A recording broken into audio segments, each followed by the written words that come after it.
ਦਲੀਲ ਵਿੱਚ ਤੁਹਾਡਾ ਸਵਾਗਤ ਹੈ ਤੇ ਮੈਂ ਹਾਂ ਐਸਪੀ ਸਿੰਘ। ਆਜ਼ਾਦ ਹਿੰਦੁਸਤਾਨ ਵਿੱਚ ਮੁਲਾਜ਼ਮਾਂ ਨੂੰ ਵੱਧ ਤਨਖਾਹ ਮੰਗਣ ਲਈ ਧਰਨੇ ਕਰਦੇ ਬੜੀ ਵਾਰ ਵੇਖਿਆ, ਨੌਕਰੀ ਤੋਂ ਕੱਢਿਆਂ ਨੂੰ ਵੀ ਵੇਖਿਆ, ਇਹ ਮੰਗ ਕਰਦੇ ਹਾਂ ਕਿ ਸਾਨੂੰ ਬਹਾਲ ਕਰੋ।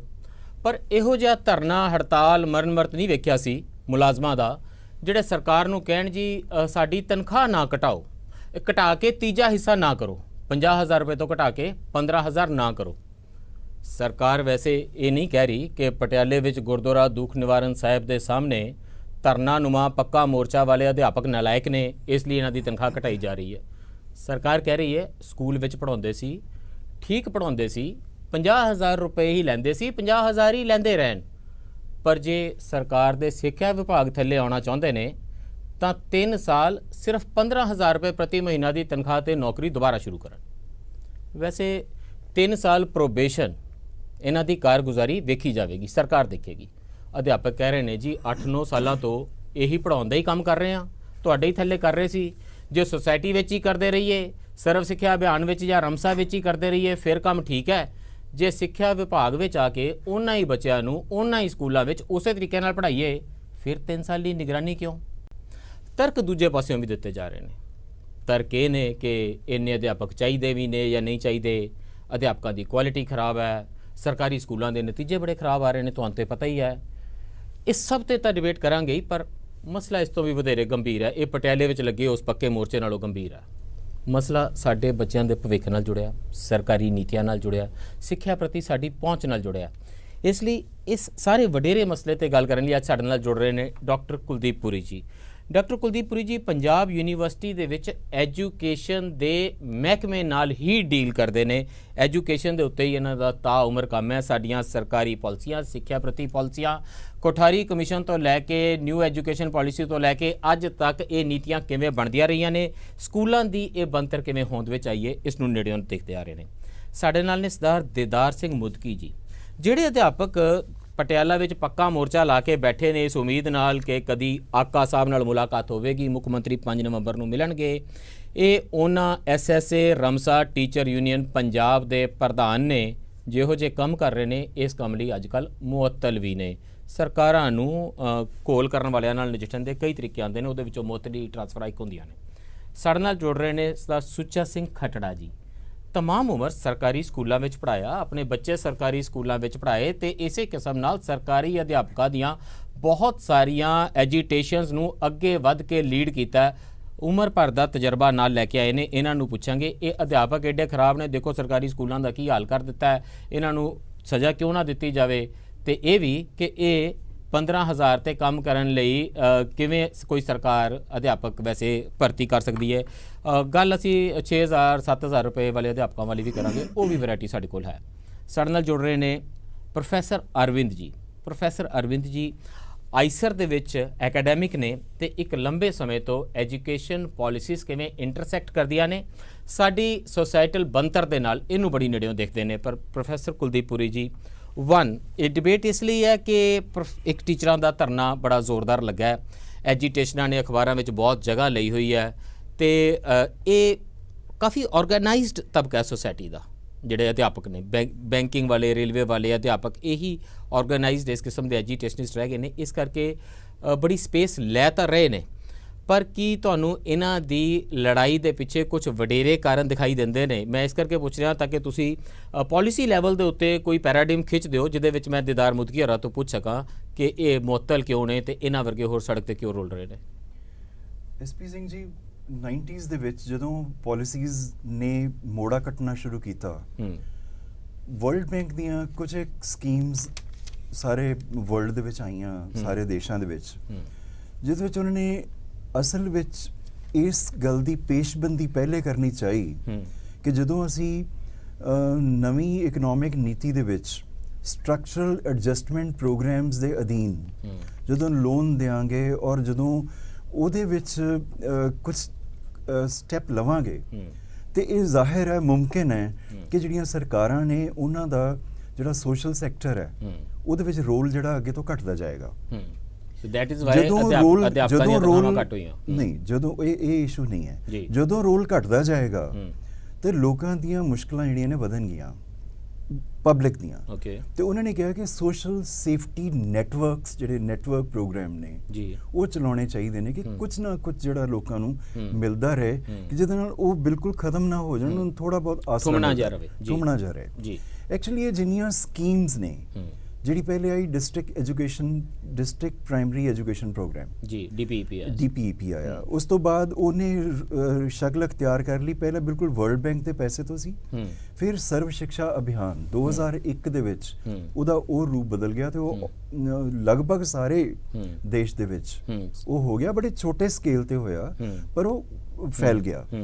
ਹੁਣ ਇਹ ਜਿਹੜਾ ਸਰਵ ਸਿੱਖਿਆ ਅਭਿਆਨ ਹੈ ਇਹ ਐਕਚੁਅਲੀ ਪ੍ਰੋਜੈਕਟ ਮੋਡ ਹੈ ਜੀ। ਇਹ ਸਟਰਕਚਰ ਇਹ ਸੀ ਕਿ ਤੁਸੀਂ ਇੱਕ ਸੁਸਾਇਟੀ ਬਣਾਓਗੇ, ਸਰਕਾਰ ਜਿਹੜੀ ਹੈ ਉਹ ਉਹਦੇ ਵਿੱਚ ਦਖਲ ਨਹੀਂ ਦੇਗੀ। ਤੇ ਔਰ ਲੌਜਿਕ ਕੀ ਹੁੰਦਾ ਸੀਗਾ? ਲੌਜਿਕ ਇਹ ਸੀ ਕਿ ਜਿਹੜੇ ਸਰਕਾਰ ਦੇ ਤੌਰ ਤਰੀਕੇ ਨੇ, ਜਿਹਦੇ ਫਾਈਨੈਂਸਿੰਗ ਦੇ ਸਿਸਟਮਸ ਨੇ, ਉਹਦੇ ਵਿੱਚ ਉਹ ਬੜਾ ਜੀ ਲੰਬਾ ਰੈਡ ਟੇਪਿਜ਼ਮ ਹੈ, ਇਹ ਹੈ। ਤੇ ਜਦੋਂ ਸੁਸਾਇਟੀ ਬਣ ਜਾਏਗੀ ਸਿੱਧਾ ਪੈਸਾ ਆਇਆ ਕਰੇਗਾ, ਸਿੱਧਾ ਖਰਚ ਹੋਇਆ ਕਰੇਗਾ। ਇਹ ਜਿਹੜੀਆਂ ਚੀਜ਼ਾਂ ਨੇ ਇਹ ਘਟ ਜਾਣਗੀਆਂ। ਜਿਹੜੀ ਪ੍ਰੋਸੀਜਰਲ ਰੈਂਗਲਿੰਗ ਹੈ ਉਹ ਘਟ ਜਾਏਗੀ। ਐਕਚੁਅਲੀ ਪ੍ਰੋਪਰ ਪ੍ਰੋਸੀਜਰ ਸਾਈਡਲਾਈਨ ਕਰ ਦਿੱਤੇ ਗਏ। ਬਿਲਕੁਲ ਇਹਨੂੰ ਇਦਾਂ ਵੀ ਤੇ ਸਮਝਣਾ ਚਾਹੀਦਾ ਨਾ। ਤੇ ਉਹ ਜਿਹੜੀਆਂ ਸੁਸਾਇਟੀਜ਼ ਨੇ ਹੌਲੀ ਹੌਲੀ, ਇਹ ਸਾਰੇ ਹਿੰਦੁਸਤਾਨ 'ਚ ਹੋਇਆ, ਪੰਜਾਬ ਕੱਲੇ 'ਚ ਨਹੀਂ ਹੋਇਆ, ਹੌਲੀ ਹੌਲੀ ਜਿਹੜੀਆਂ ਸਰਵ ਸਿੱਖਿਆ ਅਭਿਆਨ ਵਰਗੀਆਂ ਸੁਸਾਇਟੀਜ਼ ਨੇ ਇਹਨਾਂ ਦਾ ਦਾਇਰਾ ਵੱਧਦਾ ਗਿਆ।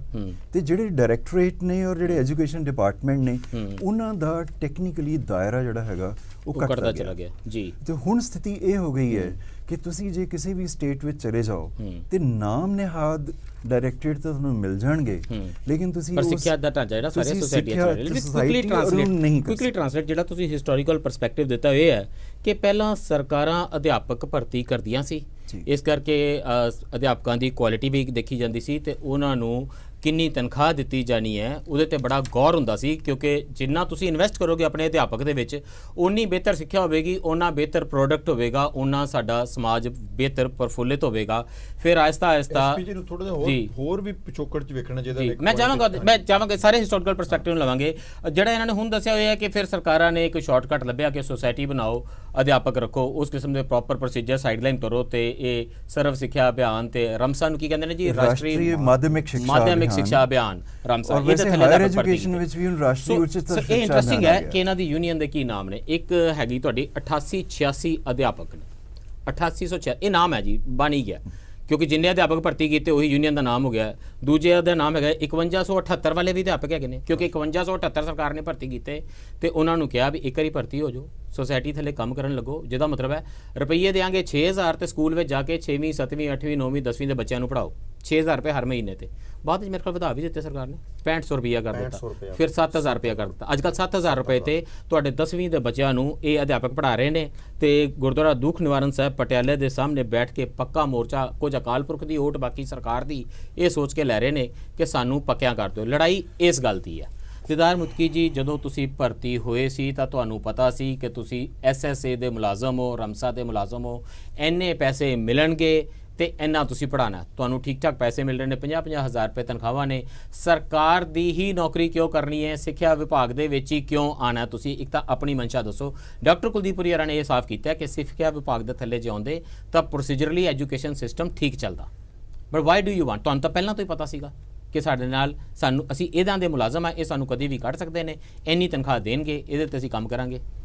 ਸਰ ਸਾਡੀ ਰਿਕਰੂਟਮੈਂਟ 2008-9 ਦੇ ਵਿੱਚ ਸ਼ੁਰੂ ਹੋਈ ਜੀ, ਔਰ ਜਦੋਂ ਅਸੀਂ ਜਿਹੜਾ ਹੈਗਾ BSc ਜਾਂ BA ਜਾਂ ਗ੍ਰੈਜੂਏਸ਼ਨ ਪੋਸਟ ਗ੍ਰੈਜੂਏਸ਼ਨ ਕਰਨ ਤੋਂ ਬਾਅਦ, ਵਿਦਿਆ ਲੈਣ ਤੋਂ ਬਾਅਦ ਸਾਡੀ ਰਿਕਰੂਟਮੈਂਟ ਹੋਈ ਤਾਂ ਜਦੋਂ ਕਿਤੇ ਵੀ ਜਿਹੜਾ ਹੈਗਾ ਕੋਈ ਪੋਸਟ ਲਈ ਅਪਲਾਈ ਕਰਨ ਦਾ ਸਾਨੂੰ ਮੌਕਾ ਮਿਲਦਾ ਸੀ ਅਸੀਂ ਕੀਤਾ।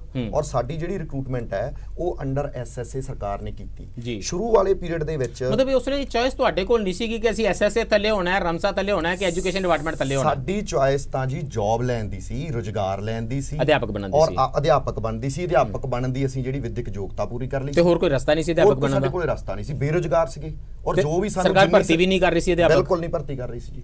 ਔਰ ਜਦੋਂ ਸਾਨੂੰ ਰਿਕਰੂਟ ਕੀਤਾ ਗਿਆ ਉਸ ਤੋਂ ਬਾਅਦ 2010 ਦੇ ਪੀਰੀਅਡ ਦੇ ਵਿੱਚ ਸਾਨੂੰ ਪਹਿਲਾਂ ਇਹ ਕਿਹਾ ਗਿਆ ਕਿ ਤੁਹਾਡੀ ਜਿਹੜੀ 60-40 ਰੇਸ਼ੋ 'ਚ ਸੈਲਰੀ ਆ ਰਹੀ ਹੈ, 60% ਸੈਂਟਰ ਪੇ ਕਰਦਾ, 60% ਸੈਂਟਰ ਪੇ ਕਰਦਾ, 40% ਸਟੇਟ। ਔਰ ਸਾਨੂੰ ਕਿਹਾ ਗਿਆ ਕਿ ਤੁਹਾਨੂੰ ਜਿਹੜਾ ਹੈਗਾ ਤੁਸੀਂ ਸੈਂਟਰ ਦੇ ਮੁਲਾਜ਼ਮ ਹੋ। ਬਟ ਅਸੀਂ ਜਦੋਂ HRD ਮਿਨਿਸਟਰੀ ਦਿੱਲੀ ਵਿਜ਼ਿਟ ਕੀਤਾ ਤਾਂ ਉੱਥੋਂ ਦੇ ਜਿਹੜੇ ਸੰਬੰਧਿਤ ਅਧਿਕਾਰੀ ਸੀ ਉਹਨਾਂ ਨਾਲ ਅਸੀਂ ਮੁਲਾਕਾਤਾਂ ਕੀਤੀਆਂ। ਉਹਦੇ ਵਿੱਚ ਉਹਨਾਂ ਨੇ ਗੱਲ ਸਾਫ਼ ਕੀਤੀ ਕਿ ਸੈਂਟਰ ਸਿਰਫ ਇੱਕ ਐਡੀਸ਼ਨਲ ਸਪੋਰਟਿੰਗ ਫੰਡ ਪ੍ਰੋਵਾਈਡ ਕਰਵਾਉਂਦੀ ਹੈ, ਤੁਸੀਂ SSA ਦਾ ਜਾਂ ਡਿਪਾਰਟਮੈਂਟ ਦਾ ਇਹ ਵੱਖਰੇ ਵੱਖਰੇ ਕਾਡਰ ਨਹੀਂ, ਮੁਲਾਜ਼ਮ ਤੁਸੀਂ ਸੁਸਾਇਟੀ ਦੇ ਹੋ। ਇਹਦੇ ਰਿਗਾਰਡਿੰਗ ਉਹਨਾਂ ਨੇ ਜਿਹੜਾ ਕੁਝ ਲੈਟਰਸ ਜਾਰੀ ਕੀਤੇ ਜਿਹਦੇ ਵਿੱਚ 179ਵੀਂ ਪੈਬ ਮੈਂ ਉਹਨਾਂ ਡਿਟੇਲਸ ਵਿੱਚ ਨਹੀਂ ਜਾਣਾ ਚਾਹੁੰਦਾ। ਹੁਣ ਸਿਚੁਏਸ਼ਨ ਇਸ ਵੇਲੇ ਜਿੱਥੇ ਖੜੀ ਹੈ ਕਿ ਤੁਸੀਂ ਮੁਲਾਜ਼ਮ ਸੁਸਾਇਟੀ ਦੇ ਹੋ, ਸੁਸਾਇਟੀ ਦੀ ਸੁਪਰਵਾਈਜ਼ਿੰਗ ਅਥਾਰਟੀ ਸਰਕਾਰ ਹੈ, DGSE director general school education ਜਿਹੜਾ ਐਕਸ ਆਫੀਸ਼ੀਓ ਸੁਸਾਇਟੀ ਦੇ ਵਿੱਚ ਵੀ ਜਿਹਦਾ ਹੱਥ ਹੈ ਬਕਾਇਦਾ, ਤੇ ਜਦੋਂ ਉਹ ਚਾਹਣ ਤੁਹਾਨੂੰ ਜੇ ਸੁਸਾਇਟੀ ਜੇ ਕੱਢਣਾ ਹੋਵੇ ਕਿਸੇ ਅਧਿਆਪਕ ਨੂੰ ਸਸਪੈਂਡ ਕਰਨਾ ਹੋਵੇ, ਮੁਅੱਤਲ ਕਰਨਾ ਹੋਵੇ ਤਾਂ ਸਰਕਾਰ ਕਰ ਸਕਦੀ ਹੈ ਵਾਇਆ DGSE, ਉਹ ਕਰ ਸਕਦੀ ਹੈ। ਨਹੀਂ ਸਰ, ਇੱਥੇ ਮੈਂ ਇੱਕ ਗੱਲ ਨੋਟ ਕਰਾਉਣੀ ਚਾਹਾਂਗਾ ਕਿ ਮੈਂ ਕੱਲੇ ਡਾਕੂਮੈਂਟ ਨਹੀਂ ਗਿਣੂਗਾ, ਪਰ ਸਾਡੇ ਕੋਲੇ ਦਰਜਨ ਦੇ ਕਰੀਬ ਇੰਨੇ ਡਾਕੂਮੈਂਟ ਨੇ ਜੋ ਇਹ ਡਾਇਰੈਕਟ ਕਰਦੇ ਨੇ ਕਿ SSA ਦਾ ਸੈਪਰੇਟ ਕਾਡਰ ਨਹੀਂ ਹੋ ਸਕਦਾ। SSA ਜੋ ਸਟੇਟ ਬੋਰਨ ਕਾਡਰ ਹੈ ਔਰ ਇਹਨਾਂ ਦੀ ਰਿਸਪੌਂਸਿਬਿਲਟੀ ਹੈ ਜਿਹੜੀ I'm not going into that ਉਹ ਟੈਕਨੀਕਲ ਇਹਨਾਂ ਨੂੰ ਰੈਗੂਲਰ ਕਰਨ ਦੀ ਜਿਹੜੀ ਰਿਸਪੌਂਸਿਬਿਲਟੀ ਹੈ ਉਹ ਸਟੇਟ ਗਵਰਨਮੈਂਟ ਦੀ ਹੈ ਔਰ ਸਟੇਟ ਗਵਰਨਮੈਂਟ ਹੀ ਇਹਨਾਂ ਨੂੰ ਰੈਗੂਲਰ ਕਰੇ। ਸਾਡੀ ਰਿਕਰੂਟਮੈਂਟ ਪ੍ਰੋਪਰ ਚੈਨਲ ਹੋਈ, ਰੋਸਟਰ ਚਾਰਟਰ ਫੋਲੋ ਹੋਈ ਔਰ ਲਗਾਤਾਰ ਪਿਛਲੇ 10 ਸਾਲਾਂ ਤੋਂ ਅਸੀਂ ਡਿਮਾਂਡ ਕਰ ਰਹੇ ਸੀ ਕਿ ਸਾਡੀਆਂ ਸੇਵਾਵਾਂ ਨੂੰ ਡਿਪਾਰਟਮੈਂਟ ਆਫ ਐਜੂਕੇਸ਼ਨ ਵਿੱਚ ਤੁਹਾਡੇ ਨਾਲ ਇਹ ਵਾਅਦਾ ਕੀਤਾ ਗਿਆ ਕਿ ਤੁਹਾਨੂੰ ਰੈਗੂਲਰ ਕਰ ਦਿੱਤਾ ਜਾਵੇਗਾ। ਈਵਨ ਸਰ 2014 ਔਨਵਰਡ ਜਿੰਨੇ ਸਕੱਤਰ ਐਜੂਕੇਸ਼ਨ ਜਾਂ ਡਾਇਰੈਕਟਰ ਜਨਰਲ ਸਕੂਲ ਐਜੂਕੇਸ਼ਨ ਰਹੇ ਆ ਸਾਡੇ ਨਾਲ ਪਿਛਲੀ ਸਰਕਾਰ ਵੇਲੇ ਵੀ, ਇਸ ਸਰਕਾਰ ਵੇਲੇ ਜਦੋਂ ਮੀਟਿੰਗਸ ਬੈਠਦੇ ਸੀ ਤਾਂ ਉਹ ਸ਼ਬਦ ਕਹਿੰਦੇ ਸੀ ਕਿ ਪ੍ਰਿੰਸੀਪਲੀ तो आपको रेगुलर करने में कोई प्रॉब्लम ही नहीं है। हाँ जी, ठीक है। आपकी जो रिक्रूटमेंट प्रॉपर चल उन्होंने कीता सी, फिर ये सरकार ने मैनिफेस्टो ਵੇਲੇ ਵੀ ਕਿਹਾ, ਬਿਲਕੁਲ ਇਹਨਾਂ ਦੀ ਮੈਨੀਫੈਸਟੋ ਦੀ ਕਾਪੀ ਮੈਂ ਮੰਨ ਰਿਹਾ, ਕਿਸੇ ਦਰਸ਼ਕ ਨੂੰ ਵੀ ਸ਼ੱਕ ਨਹੀਂ ਹੈਗਾ। ਹੁਣ ਸਿਚੁਏਸ਼ਨ ਇਹ ਹੈ ਕਿ ਉਹਨਾਂ ਨੇ ਕਿਹਾ ਸੀ ਵਾਅਦਾ ਕੀਤਾ ਸੀ ਰੈਗੂਲਰ ਕਰਨ ਦਾ, ਰੈਗੂਲਰ ਤੁਹਾਨੂੰ ਕਰ ਦਿੰਨੇ ਆ ਤੇ ਤਨਖਾਹ ਤੁਹਾਡੀ ਘਟਾ ਕੇ 15,000 ਰੁਪਏ ਕਰ ਦਿੰਨੇ ਆ। ਵੈਸੇ ਤਾਂ ਤੁਸੀਂ 15,000 ਵੀ ਨਹੀਂ ਡਿਜ਼ਰਵ ਕਰਦੇ, ਉਹਨਾਂ ਨੇ ਕਿਹਾ ਬਣਦੀ ਤੁਹਾਡੀ ਘੱਟ ਹੈ, 10,000 ਕੁਝ ਬਣਦੀ ਹੈ, ਪਰ ਅਸੀਂ ਚੰਗੀ ਸਰਕਾਰ ਹੈ, ਤੁਹਾਨੂੰ 15,000 ਰੁਪਏ ਮਹੀਨਾ ਦੇ ਦਿਆ ਕਰਾਂਗੇ। ਇੱਕ ਵਾਰੀ 50,000 ਵਾਲੀ ਭੁੱਲ ਕੇ ਆਪਣੀ ਪਹਿਲੀ ਤਨਖਾਹ 15,000 ਤੇ ਕੰਮ ਕਰਨਾ ਸ਼ੁਰੂ ਕਰ ਦਿਓ, 3 ਸਾਲ ਕਰਦੇ ਰਹੋਗੇ ਪ੍ਰੋਬੇਸ਼ਨ ਤੋਂ ਬਾਅਦ ਤਾਂ ਤੁਹਾਨੂੰ ਤਨਖਾਹ ਪੂਰੀ ਦਿੱਤੀ ਜਾਵੇਗੀ। ਦਿਸ is where you stand today. ਇੱਥੇ ਖੜੇ ਹੋ ਤੁਸੀਂ। ਨਾਓ ਪ੍ਰੋਬਲਮ ਹੇਅਰ ਇਜ਼ ਖਟੜਾ ਸਾਹਿਬ ਕਿ ਇਹ ਇਸ ਗੱਲ ਲਈ ਆਪਣੀਆਂ ਤਨਖਾਹਾਂ ਨੂੰ ਠੀਕ ਕਰਾਉਣ ਲਈ ਤੇ ਸਰਕਾਰ ਦੇ ਮੁਲਾਜ਼ਮ ਬਣਨ ਲਈ ਸੰਘਰਸ਼ ਕਰ ਰਹੇ ਨੇ। ਇੱਕ ਵੱਡੇ ਲੈਵਲ ਦੇ ਉੱਤੇ ਲੋਕ ਹਮਦਰਦੀ ਜਿਹੜੀ ਹੈ ਉਹ ਟੀਚਰਾਂ ਨਾਲ ਕਿਵੇਂ ਜੁੜੇ, ਜਦੋਂ ਲੋਕ ਦੇਖਣ ਕਿ ਟੀਚਰ ਆਪਣੀਆਂ ਤਨਖਾਹਾਂ ਲਈ ਤਾਂ ਜ਼ਬਰਦਸਤ ਸੰਘਰਸ਼ ਕਰ ਰਹੇ ਨੇ, ਪਰ ਇਹ ਸਕੂਲਾਂ ਦੀ ਹਾਲਤ ਲਗਾਤਾਰ ਡਿੱਗਦੀ ਚੱਲੀ ਆ ਰਹੀ ਸੀ ਇਹਨਾਂ ਸਾਲਾਂ ਦੇ ਵਿੱਚ। ਇਹ ਟੀਚਰ ਸੰਘਰਸ਼ ਲਈ ਬਾਹਰ ਨਹੀਂ ਉਪਰੇ। ਜੋ ਹਾਲ ਹੈ 8ਵੀਂ ਦੇ ਨਤੀਜਿਆਂ ਦਾ, 10ਵੀਂ ਦੇ 12ਵੀਂ ਦੇ ਨਤੀਜਿਆਂ ਦਾ ਪੰਜਾਬ ਸਕੂਲ ਐਜੂਕੇਸ਼ਨ ਬੋਰਡ ਦਾ, ਉਹ ਵੀ ਤੁਸੀਂ ਸਾਹਮਣੇ ਦੇਖਿਆ ਹੈ। ਅੰਤ ਸਰਕਾਰੀ ਸਕੂਲ ਜਾ ਕੇ ਸ਼ੈਡਿਊਲਡ ਕਾਸਟ ਲੋਕਾਂ ਦੇ ਬੱਚਿਆਂ ਲਈ ਜਾਂ ਅਤ ਗਰੀਬ ਲਈ ਰਿਡਿਊਸ ਹੋ ਗਏ ਨੇ। ਉੱਥੇ ਇਨਫਰਾਸਟ੍ਰਕਚਰ ਦਾ ਬੁਰਾ ਹਾਲ ਹੈ, ਕਿੰਨੇ ਕੁ ਸਕੂਲਾਂ ਵਿੱਚ ਪਖਾਨੇ ਨੇ, ਉਹਨਾਂ ਦੀ ਕੀ ਸਟੇਟ ਆ ਤੁਸੀਂ ਚੰਗੀ ਤਰ੍ਹਾਂ ਜਾਣਦੇ ਹੋ। ਉਸ ਵੇਲੇ ਇਹ ਟੀਚਰ ਬਾਹਰ ਨਹੀਂ ਨਿਕਲੇ, ਇਸ ਕਰਕੇ ਲੋਕ ਹਮਦਰਦੀ ਤੋਂ ਕਾਫੀ ਹੱਦ ਤੱਕ ਵਿਰਵੇ ਵੀ ਨੇ। Do you agri? ਸਰ ਉਹਦੇ 'ਚ ਇੱਦਾਂ ਹੈ, ਇਹਨਾਂ ਦੀ ਮੰਗ ਜਾਇਜ਼ ਹੈ ਨੰਬਰ 1 ਜੀ। ਨੰਬਰ 2 ਪ੍ਰੋਵੇਸ਼ਨ ਇਹਨਾਂ ਦਾ ਆਲਰੇਡੀ ਹੋ ਚੁੱਕਾ ਹੈ, ਜਦ ਹਰ ਸਾਲ ਇਹਨਾਂ ਦਾ ਪ੍ਰੋਵੇਸ਼ਨ ਜਿਹੜਾ ਹੈ ਉਹ ਤਾਂ 8-9 ਸਾਲ ਪੜਾ ਲਿਆ ਉਹਨਾਂ ਨੇ। ਨਹੀਂ, ਹਰ ਸਾਲ ਰਿਨਿਊ ਕੀਤਾ ਜਾਂਦਾ ਇਹਨਾਂ ਦਾ ਕੰਟਰੈਕਟ ਔਰ ਇਹਨਾਂ ਦੀ ਪਰਫਾਰਮੈਂਸ ਦੇ ਉੱਤੇ ਕੀਤਾ ਜਾਂਦਾ। ਦੈਟਸ ਅ ਸਰਟੀਫਿਕੇਟ ਕੇ ਪਹਿਲੇ ਸਾਲ ਕੀ ਪੜਾਇਆ। ਪਹਿਲੀ ਗੱਲ ਤਾਂ ਇਹ ਹੈ ਕਿ ਇਹਨਾਂ ਦੀ ਪ੍ਰੋਵੇਸ਼ਨ ਦਾ ਕੋਈ ਮਸਲਾ ਨਹੀਂ ਜੀ। ਤੇ ਲੇਕਿਨ ਅਗਲੀ ਗੱਲ ਜਿਹੜੀ ਜੋ ਤੁਸੀਂ ਕਹਿੰਦੇ ਆ ਨਾ ਵੀ ਲੋਕਾਂ ਦੀ ਹਮਦਰਦੀ ਜਿਹੜੀ ਹੈ ਉਹ ਕਿਵੇਂ ਮਤਲਬ ਕੀਤੀ ਜਾਵੇ ਜੀ। ਅਸਲ 'ਚ ਜਿਹੜਾ ਇਹਨਾਂ ਦਾ ਸਟਰਗਲ ਦਾ ਜਿਹੜਾ ਸ਼ੁਰੂਆਤ ਸੀ ਉਹ ਬਿਲਕੁਲ ਠੀਕ ਸੀ, ਲੇਕਿਨ ਜਿਵੇਂ ਜਿਵੇਂ ਅਗਾਂਹ ਵੱਧਦੇ ਗਏ ਉਵੇਂ ਕੁਝ ਸਮੱਸਿਆਵਾਂ ਜਿਹੜੀਆਂ ਹੈਗੀਆਂ ਉਹ ਨਾਲ ਜੁੜਦੀਆਂ ਗਈਆਂ। ਮਿਸਾਲ ਦੇ ਤੌਰ ਤੇ ਮੰਗ ਇਹਨਾਂ ਦੀ ਸੀਗੀ ਸਾਨੂੰ ਪੂਰੇ ਸਕੇਲਾਂ ਤੇ ਰੱਖੋ ਜੋ ਅਸੀਂ ਲੈ ਰਹੇ ਹਾਂ ਜੀ, ਲੇਕਿਨ ਕੁਝ ਜਥੇਬੰਦੀਆਂ ਆਈਆਂ ਉਹਨਾਂ ਨੇ ਕਿਹਾ ਵੀ ਪੜ੍ਹੋ ਪੰਜਾਬ ਦਾ ਬਾਈਕਾਟ ਕਰੋ। ਉਹ ਮੈਂ ਉਹਨਾਂ ਚੀਜ਼ਾਂ 'ਚ ਜਾ ਰਿਹਾ। ਮੈਂ ਕਹਿ ਰਿਹਾ ਟੀਚਰਾਂ ਦੀ ਉਹ ਮੰਗ ਕਿੱਥੇ ਹੈ ਕਿ ਸਕੂਲਾਂ ਨੂੰ ਚੰਗੇ ਤਰੀਕੇ ਨਾਲ ਚਲਾਓ, ਸਿੱਖਿਆ ਨੂੰ ਵਧੀਆ ਚਲਾਓ, ਸਰਕਾਰੀ ਸਕੂਲਾਂ ਦਾ ਇੰਨਾ ਬੁਰਾ ਹਾਲ ਕਿਉਂ ਹੈ, ਇਹਨਾਂ ਕਿੰਨਾ ਸੈਕਟਰ ਖਰਾਬ ਕਿਉਂ? ਉਹ ਮੰਗਾਂ ਕਿੱਥੇ ਨੇ? ਮੈਂ ਉੱਥੇ ਆਉਂਦਾ ਹੈ ਨਾ, ਜਿਹੜੇ ਮਤਲਬ ਐਜੂਕੇਸ਼ਨ ਦੀ ਕੁਆਲਿਟੀ ਨੂੰ ਵਧਾਉਣ ਵਾਲੇ ਮਤਲਬ ਜੋ ਵੀ ਸਿਲਸਿਲਾ ਹੈਗਾ ਉਹਦੇ ਲਈ ਟੈਂਕੀ ਤੇ ਨਹੀਂ ਕਦੀ ਚੜ੍ਹੇ। ਮੈਂ ਤਾਂ ਉਹਨਾਂ ਲਈ ਅਸੀਂ ਇਹ ਬਿਲਕੁਲ ਮੈਂ ਮੰਨਦਾ। ਦੂਜੀ ਗੱਲ ਇਹ ਹੈ ਨਾ ਵੀ ਜਦੋਂ ਪੋਲੀਟੀਕਲ ਪਾਰਟੀਆਂ ਵੀ ਆ ਗਈਆਂ, ਕੁਝ ਕਿਸਾਨ ਜਥੇਬੰਦੀਆਂ ਆ ਗਈਆਂ, ਅਸਲ 'ਚ ਇਹ ਮੁੱਦਾ ਵਿੱਚ ਹੀ ਸੀਗਾ। ਮਤਲਬ ਇਹ ਹੈ ਨਹੀਂ ਸੀ ਸਾਹਮਣੇ ਆ ਰਿਹਾ ਕਿ ਐਜੂਕੇਸ਼ਨ ਲਈ ਕੁਝ ਨਹੀਂ ਹੋ ਰਿਹਾ, ਲੇਕਿਨ ਉਦੋਂ ਸਾਹਮਣੇ ਆ ਗਿਆ ਵੀ ਇਹ ਲੋਕ ਕਦੇ ਮਾੜੀ ਕੁਆਲਿਟੀ ਦੇ ਖਿਲਾਫ ਕਦੇ ਲੜੇ ਨਹੀਂ ਹੈ। ਤੇ ਹੁਣ let me just give U N example. ਇੱਥੇ ਮਤਲਬ ਨਾ ਲੈਟ ਮੀ ਗਿਵ ਐਨ ਐਗਜ਼ਾਮਪਲ। ਅਰਵਿੰਦ ਜੀ, ਪਟਿਆਲਾ ਸ਼ਹਿਰ ਜਿੱਥੇ ਲੱਗਾ ਹੋਇਆ ਧਰਨਾ, 8 ਸਰਕਾਰੀ ਸੀਨੀਅਰ ਸੈਕੰਡਰੀ ਸਕੂਲ ਨੇ ਪਟਿਆਲਾ ਸ਼ਹਿਰ ਦੇ ਵਿੱਚ। ਆਖਰੀ ਜਿਹੜਾ ਸਕੂਲ ਹੈ ਨਾ ਮੁਦਕੀ ਸਾਹਿਬ, ਉਹ ਐਮਰਜੈਂਸੀ ਦੇ ਦਿਨਾਂ 'ਚ ਸਨ 1978 'ਚ ਐਮਰਜੈਂਸੀ ਹਟੀ ਹੈ ਤੇ ਆਖਰੀ ਸਕੂਲ ਉਦੋਂ ਖੁੱਲਿਆ ਸੀ। 13 ਗ੍ਰਾਂਟ ਇਨ ਏਡ ਸਕੂਲ ਨੇ ਸ਼ਹਿਰ ਪਟਿਆਲੇ ਦੇ ਵਿੱਚ ਤੇ ਆਖਰੀ ਖੁੱਲਿਆ ਸੀ, ਰੱਬ ਤੁਹਾਡਾ ਭਲਾ ਕਰੇ, ਨਹਿਰੂ ਜੀ ਦੇ ਜਾਣ ਤੋਂ ਬਾਅਦ ਛੇਤੀ ਜੇ 1967 ਵਿੱਚ। ਪਟਿਆਲੇ ਦੀ ਲੋਅਰ ਕਲਾਸ, ਪਟਿਆਲੇ ਦੀ ਮਿਡਲ ਕਲਾਸ, ਪਟਿਆਲੇ ਦੀ ਅਪਰ ਕਲਾਸ ਨੇ ਪਿਛਲੇ ਦਹਾਕਿਆਂ ਵਿੱਚ ਡਿਮਾਂਡ ਨਹੀਂ ਕੀਤੀ ਕਿ ਸਾਨੂੰ ਕੋਈ ਸਰਕਾਰੀ ਸਕੂਲ ਦਿੱਤਾ ਜਾਵੇ। ਬੱਚੇ ਤਾਂ ਉੱਥੇ ਪੈਦਾ ਹੋ ਰਹੇ ਨੇ, ਬੱਚੇ ਵੱਡੇ ਹੋ ਰਹੇ ਨੇ। ਇਹ ਤੁਹਾਡੀ ਕਾਰਗੁਜ਼ਾਰੀ ਦੇ ਉੱਤੇ ਸਰਟੀਫਿਕੇਟ ਹੈ ਕਿ ਲੋਕ ਸਰਕਾਰੀ ਸਕੂਲ ਨਹੀਂ ਮੰਗ ਰਹੇ। ਤੇ ਪਟਿਆਲੇ ਸਕੂਲ ਜਿਹੜੇ ਨੇ ਸ਼ਹਿਰ 'ਚ ਉਹ ਸੈਂਕੜੇ ਦੀ ਗਿਣਤੀ 'ਚ 150 ਸਕੂਲ ਹੈ ਇਸ ਵੇਲੇ ਪਟਿਆਲਾ ਸ਼ਹਿਰ ਦੇ ਵਿੱਚ। So doesn't it say very clearly ਕਿ ਸਰਕਾਰੀ ਸਕੂਲਾਂ ਦਾ ਲਗਾਤਾਰ ਸਤਿਆਨਾਸ਼ ਜਿਸ ਵੇਲੇ ਹੋ ਰਿਹਾ ਸੀ ਤਾਂ ਸਰਕਾਰੀ ਸਕੂਲਾਂ ਦੇ ਟੀਚਰ ਸੜਕਾਂ ਤੇ ਦਿੱਲੀ ਲੜਦੇ ਵਿਖਾਈ ਨਹੀਂ ਦਿੱਤੇ, ਆਪਣੀਆਂ ਤਨਖਾਹਾਂ ਲਈ ਟੈਂਕੀਆਂ ਤੇ ਚੜੇ ਨੇ। ਇਹ ਕਿੰਨਾ ਵੀ ਜਾਇਜ਼ ਹੋਵੇ ਇਹਨਾਂ ਦੀ ਡਿਮਾਂਡ, ਇਸ ਕਰਕੇ ਲੋਕ ਹਮਦਰਦੀ ਤੋਂ ਵਿਰਵੀ ਹੈ ਤੇ ਸਰਕਾਰਾਂ ਅਫੋਰਡ ਕਰ ਸਕਦੀਆਂ ਨੇ।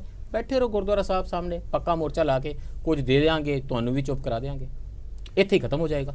ਵੇਖੋ ਗੱਲ ਇਹਨੂੰ ਥੋੜਾ ਜਿਹਾ ਪਹਿਲੋਂ ਤੇ ਪਿਛੋਕੜ ਵੇਖਣ ਦੀ ਲੋੜ ਹੈ। ਜਿਹੜੀ ਤੁਸੀਂ ਗੱਲ ਕੀਤੀ ਨਾ 1967 ਵਾਲੀ, ਜੀ ਲਗਭਗ 1947 ਤੋਂ 1967 ਤੱਕ ਜੀ ਇਸ ਤਰ੍ਹਾਂ ਦੇ ਕੰਮ ਚੱਲੇ ਕਿ ਜੇ ਕੋਈ ਸਕੂਲ ਚੰਗਾ ਚੱਲ ਰਿਹਾ ਹੈ ਉਹਨੂੰ ਗ੍ਰਾਂਟ ਇਨ ਏਡ ਬਣਾਈਏ, ਉਹਨੂੰ ਆਪਣੇ ਜਿਹੜਾ ਸਰਕਾਰੀ ਸਕੂਲਾਂ ਦਾ ਤੰਤਰ ਇਹਦੇ ਵਿੱਚ ਲਿਆਈਏ, ਉਹਨੂੰ ਕਹੀਏ ਵੀ ਆਪਣੇ ਟੀਚਰਾਂ ਨੂੰ ਤੁਸੀਂ ਬੀਐਡ ਕਰਾ ਲਓ, ਕੁਆਲੀਫਾਈਡ ਹੋ ਜਾਣ, ਪੂਰੀ ਤਨਖਾਹ ਲਿਆ ਕੇ ਸਰਕਾਰੀ ਮੁਲਾਜ਼ਮ ਬਣਾ ਲਿਆ ਜਾਏ। ਉਹ ਵੀ ਠੱਪ ਕਰਤਾ ਸੀ ਗ੍ਰਾਂਟ ਇਨ ਏਡ ਵਾਲਾ, ਉਹ ਵੀ ਵੁਡਸ ਡਿਸਪੈਚ ਰਿਪੋਰਟ ਸੀ। ਇਧਰ ਨੂੰ ਗੱਲ 1854 ਵਾਲੀ, ਹਾਂਜੀ ਇਧਰ ਨੂੰ ਗੱਲ ਜਾ ਰਹੀ ਸੀ ਵੀ ਆਪਾਂ ਵੱਧ ਤੋਂ ਵੱਧ ਸਕੂਲਾਂ ਨੂੰ ਇਸ ਫੋਲਡ 'ਚ ਲਿਆਉਣਾ ਹੈ। ਉਸ ਤੋਂ ਬਾਅਦ ਜਿਵੇਂ ਪੁਰੀ ਸਾਹਿਬ ਨੇ ਕਿਹਾ ਗੱਲ ਉਲਟੇ ਪਾਸੇ ਤੁਰ ਪਈ, ਭਈ ਖੁੱਲਣ ਦਿਓ ਪ੍ਰਾਈਵੇਟ ਸਕੂਲ, ਪ੍ਰਾਈਵੇਟਾਈਜੇਸ਼ਨ ਦਾ ਇੱਕ ਦੌਰ ਚੱਲਿਆ। ਔਰ ਫਿਰ ਉਹਦੇ ਨਾਲ ਹੋਇਆ ਕੀ ਕਿ ਇਹਦੇ 'ਚ ਟੀਚਰਾਂ ਨੂੰ ਇਕੱਲਿਆਂ ਨੂੰ ਬਲੇਮ ਕਰਨ ਨਾਲੋਂ ਗੱਲ ਇਹ ਕਰਨੀ ਚਾਹੀਦੀ ਹੈ ਵੀ ਉਹ ਕਿਹੜੀਆਂ ਪਾਲਿਸੀਜ਼ ਸੀ ਜਿਨ੍ਹਾਂ ਨਾਲ ਇਹ ਗੱਲ ਸਾਰੀ ਸਾਹਮਣੇ ਆਈ। ਟੀਚਰਾਂ ਦੇਖੋ, ਜੇ ਆਪਾਂ ਸਰਕਾਰੀ ਸਕੂਲਾਂ ਦੀ ਗੱਲ ਕਰੀਏ, ਪਹਿਲਾਂ ਤੇ ਮੈਂ ਪਿਛਲੀ ਵਾਰ ਵੀ ਇਹ ਗੱਲ ਕੀਤੀ ਸੀ ਵੀ ਜਦੋਂ ਸਾਰਿਆਂ ਦੇ ਬੱਚੇ ਪਿੰਡ ਦੇ ਜਾਂ ਕਿਸੇ ਕਮਿਊਨਿਟੀ ਦੇ ਇੱਕੋ ਸਕੂਲ 'ਚ ਜਾਂਦੇ ਸੀ ਤੇ ਉਦੋਂ ਉਹ ਸਕੂਲ ਚੰਗਾ ਸੀ। ਜਦੋਂ ਦੋ ਕਿਸਮ ਦੀ ਵਿੱਦਿਆ ਆ ਗਈ ਜੀ ਤੇ ਉਹ ਟੀਚਰਾਂ ਨੇ ਤੇ ਨਹੀਂ ਲਿਆਂਦੀ ਦੋ ਕਿਸਮ ਦੀ ਵਿੱਦਿਆ, ਤੇ ਸਰਕਾਰਾਂ ਨੇ ਕੋਈ ਵੀ ਸਕੂਲ ਨਹੀਂ ਖੁੱਲ ਸਕਦਾ ਜਿੰਨਾ ਚਿਰ ਸਰਕਾਰ ਨੂੰ ਇਜਾਜ਼ਤ ਨਹੀਂ ਦਿੰਦੀ। ਮੈਨੂੰ ਲੱਗਦਾ ਆਪਾਂ ਨੂੰ ਜਾਣਾ ਹੀ ਇੱਥੇ ਚਾਹੀਦਾ ਇਹ ਡਿਬੇਟ ਨੂੰ ਸਮਝਣ ਲਈ ਨਾ ਵੀ ਦੋ ਤਰ੍ਹਾਂ ਦੀ ਇਹ ਵਿੱਦਿਆ। ਮੈਨੂੰ ਬ੍ਰੇਕਲੀ ਰੁਕਣਾ ਪੈ ਰਿਹਾ। I think we should go back. ਇਹ ਕਈ ਵਾਰੀ ਹੁੰਦਾ ਹੈ ਵੀ ਮੋਰਚਾ ਹੁਣੇ ਲੱਗਾ ਹੋਵੇ ਨਾ, ਗਰਮਾ ਗਰਮ ਨਾਅਰੇਬਾਜ਼ੀ ਹੋ ਰਹੀ ਹੋਵੇ, ਤੁਹਾਡੇ ਅੱਗੇ ਟੀਚਰ ਮੁਅੱਤਲ ਹੋ ਰਹੇ ਹੋਣ, ਰੋਜ਼ ਅਖਬਾਰਾਂ 'ਚ ਸੁਰਖੀਆਂ ਛਾਪੀਆਂ ਹੋਣ ਵੀ ਸਕੂਲ ਨੂੰ ਮਾਰਤਾ ਜੰਦਰਾ, ਮਾਪੇ ਆ ਗਏ ਬਾਹਰ, ਭਾਰਤੀ ਕਿਸਾਨ ਯੂਨੀਅਨ ਵਾਲੇ ਆ ਕੇ ਬੈਠ ਕੇ ਟੀਚਰਾਂ ਦੇ ਨਾਲ, ਫਿਰ ਇਹੀ ਹੈਡਲਾਈਨਾਂ ਚੱਲਦੀਆਂ ਨੇ। ਇਹਦੇ ਵਿੱਚ ਇਸ਼ੂ ਜਿਹੜਾ ਰੀਅਲ ਇਸ਼ੂ ਹੈ ਉਹ ਗਵਾਚ ਜਾਂਦਾ ਹੈ। ਜਿਹੜਾ ਹੁਣੇ ਹੈਡਲਾਈਨਾਂ ਨੇ ਵੱਡੀਆਂ ਉਹ ਚਰਚਾ ਦਾ ਵਿਸ਼ਾ ਬਣ ਜਾਂਦੀਆਂ ਨੇ। ਤੇ ਮੈਨੂੰ ਲੱਗਦਾ ਦਲੀਲ ਦੇ ਵਿੱਚ ਆਪਾਂ ਅਫੋਰਡ ਕਰ ਸਕਦੇ ਹਾਂ। ਵੀ ਵਿਲ ਗੋ ਬੈਕ ਕਿ ਇਹ ਚੀਜ਼ਾਂ ਗਲਤ ਹੋਣੀਆਂ ਕਿੱਥੋਂ ਸ਼ੁਰੂ ਹੋਈਆਂ ਆਫਟਰ ਦਿਸ ਬ੍ਰੇਕ।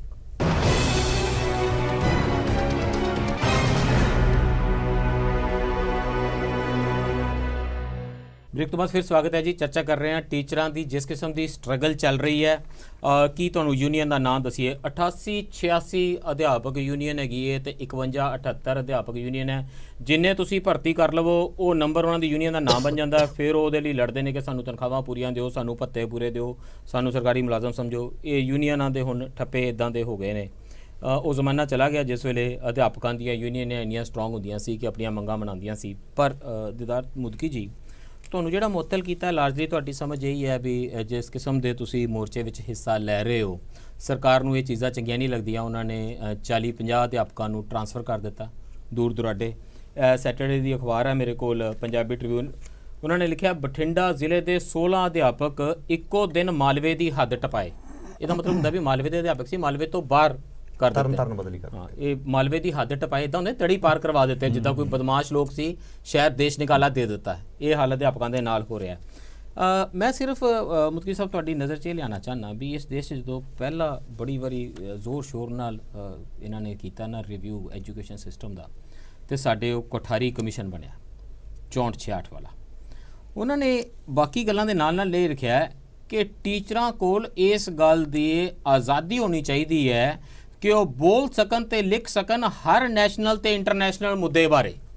ਇਹ ਵੀ ਕੋਠਾਰੀ ਕਮਿਸ਼ਨ ਨੇ ਨਾਲ ਲਿਖਿਆ ਤੇ ਤੁਹਾਨੂੰ ਉਹਨਾਂ ਨੇ ਮੁਅੱਤਲ ਕਰ ਦਿੱਤਾ ਕਿ ਤੁਸੀਂ ਬੋਲ ਰਹੇ ਹੋ ਵੀ ਟੀਚਰਾਂ ਨੂੰ ਜਿਹੜਾ ਉਹ ਭੱਤਾ ਪੂਰਾ ਦੇਣਾ ਚਾਹੀਦਾ। ਹੁਣ ਮੈਨੂੰ ਦੱਸੋ ਵੀ ਤੁਹਾਡੀ ਸਾਰੀ ਸ਼ਕਤੀ ਇਸ ਕੋਠਾਰੀ ਕਮਿਸ਼ਨ ਤੋਂ, ਇਹਨਾਂ ਐਜੂਕੇਸ਼ਨ ਕਮਿਸ਼ਨਸ ਦੇ ਵਿੱਚੋਂ ਆਣੀ ਸੀ।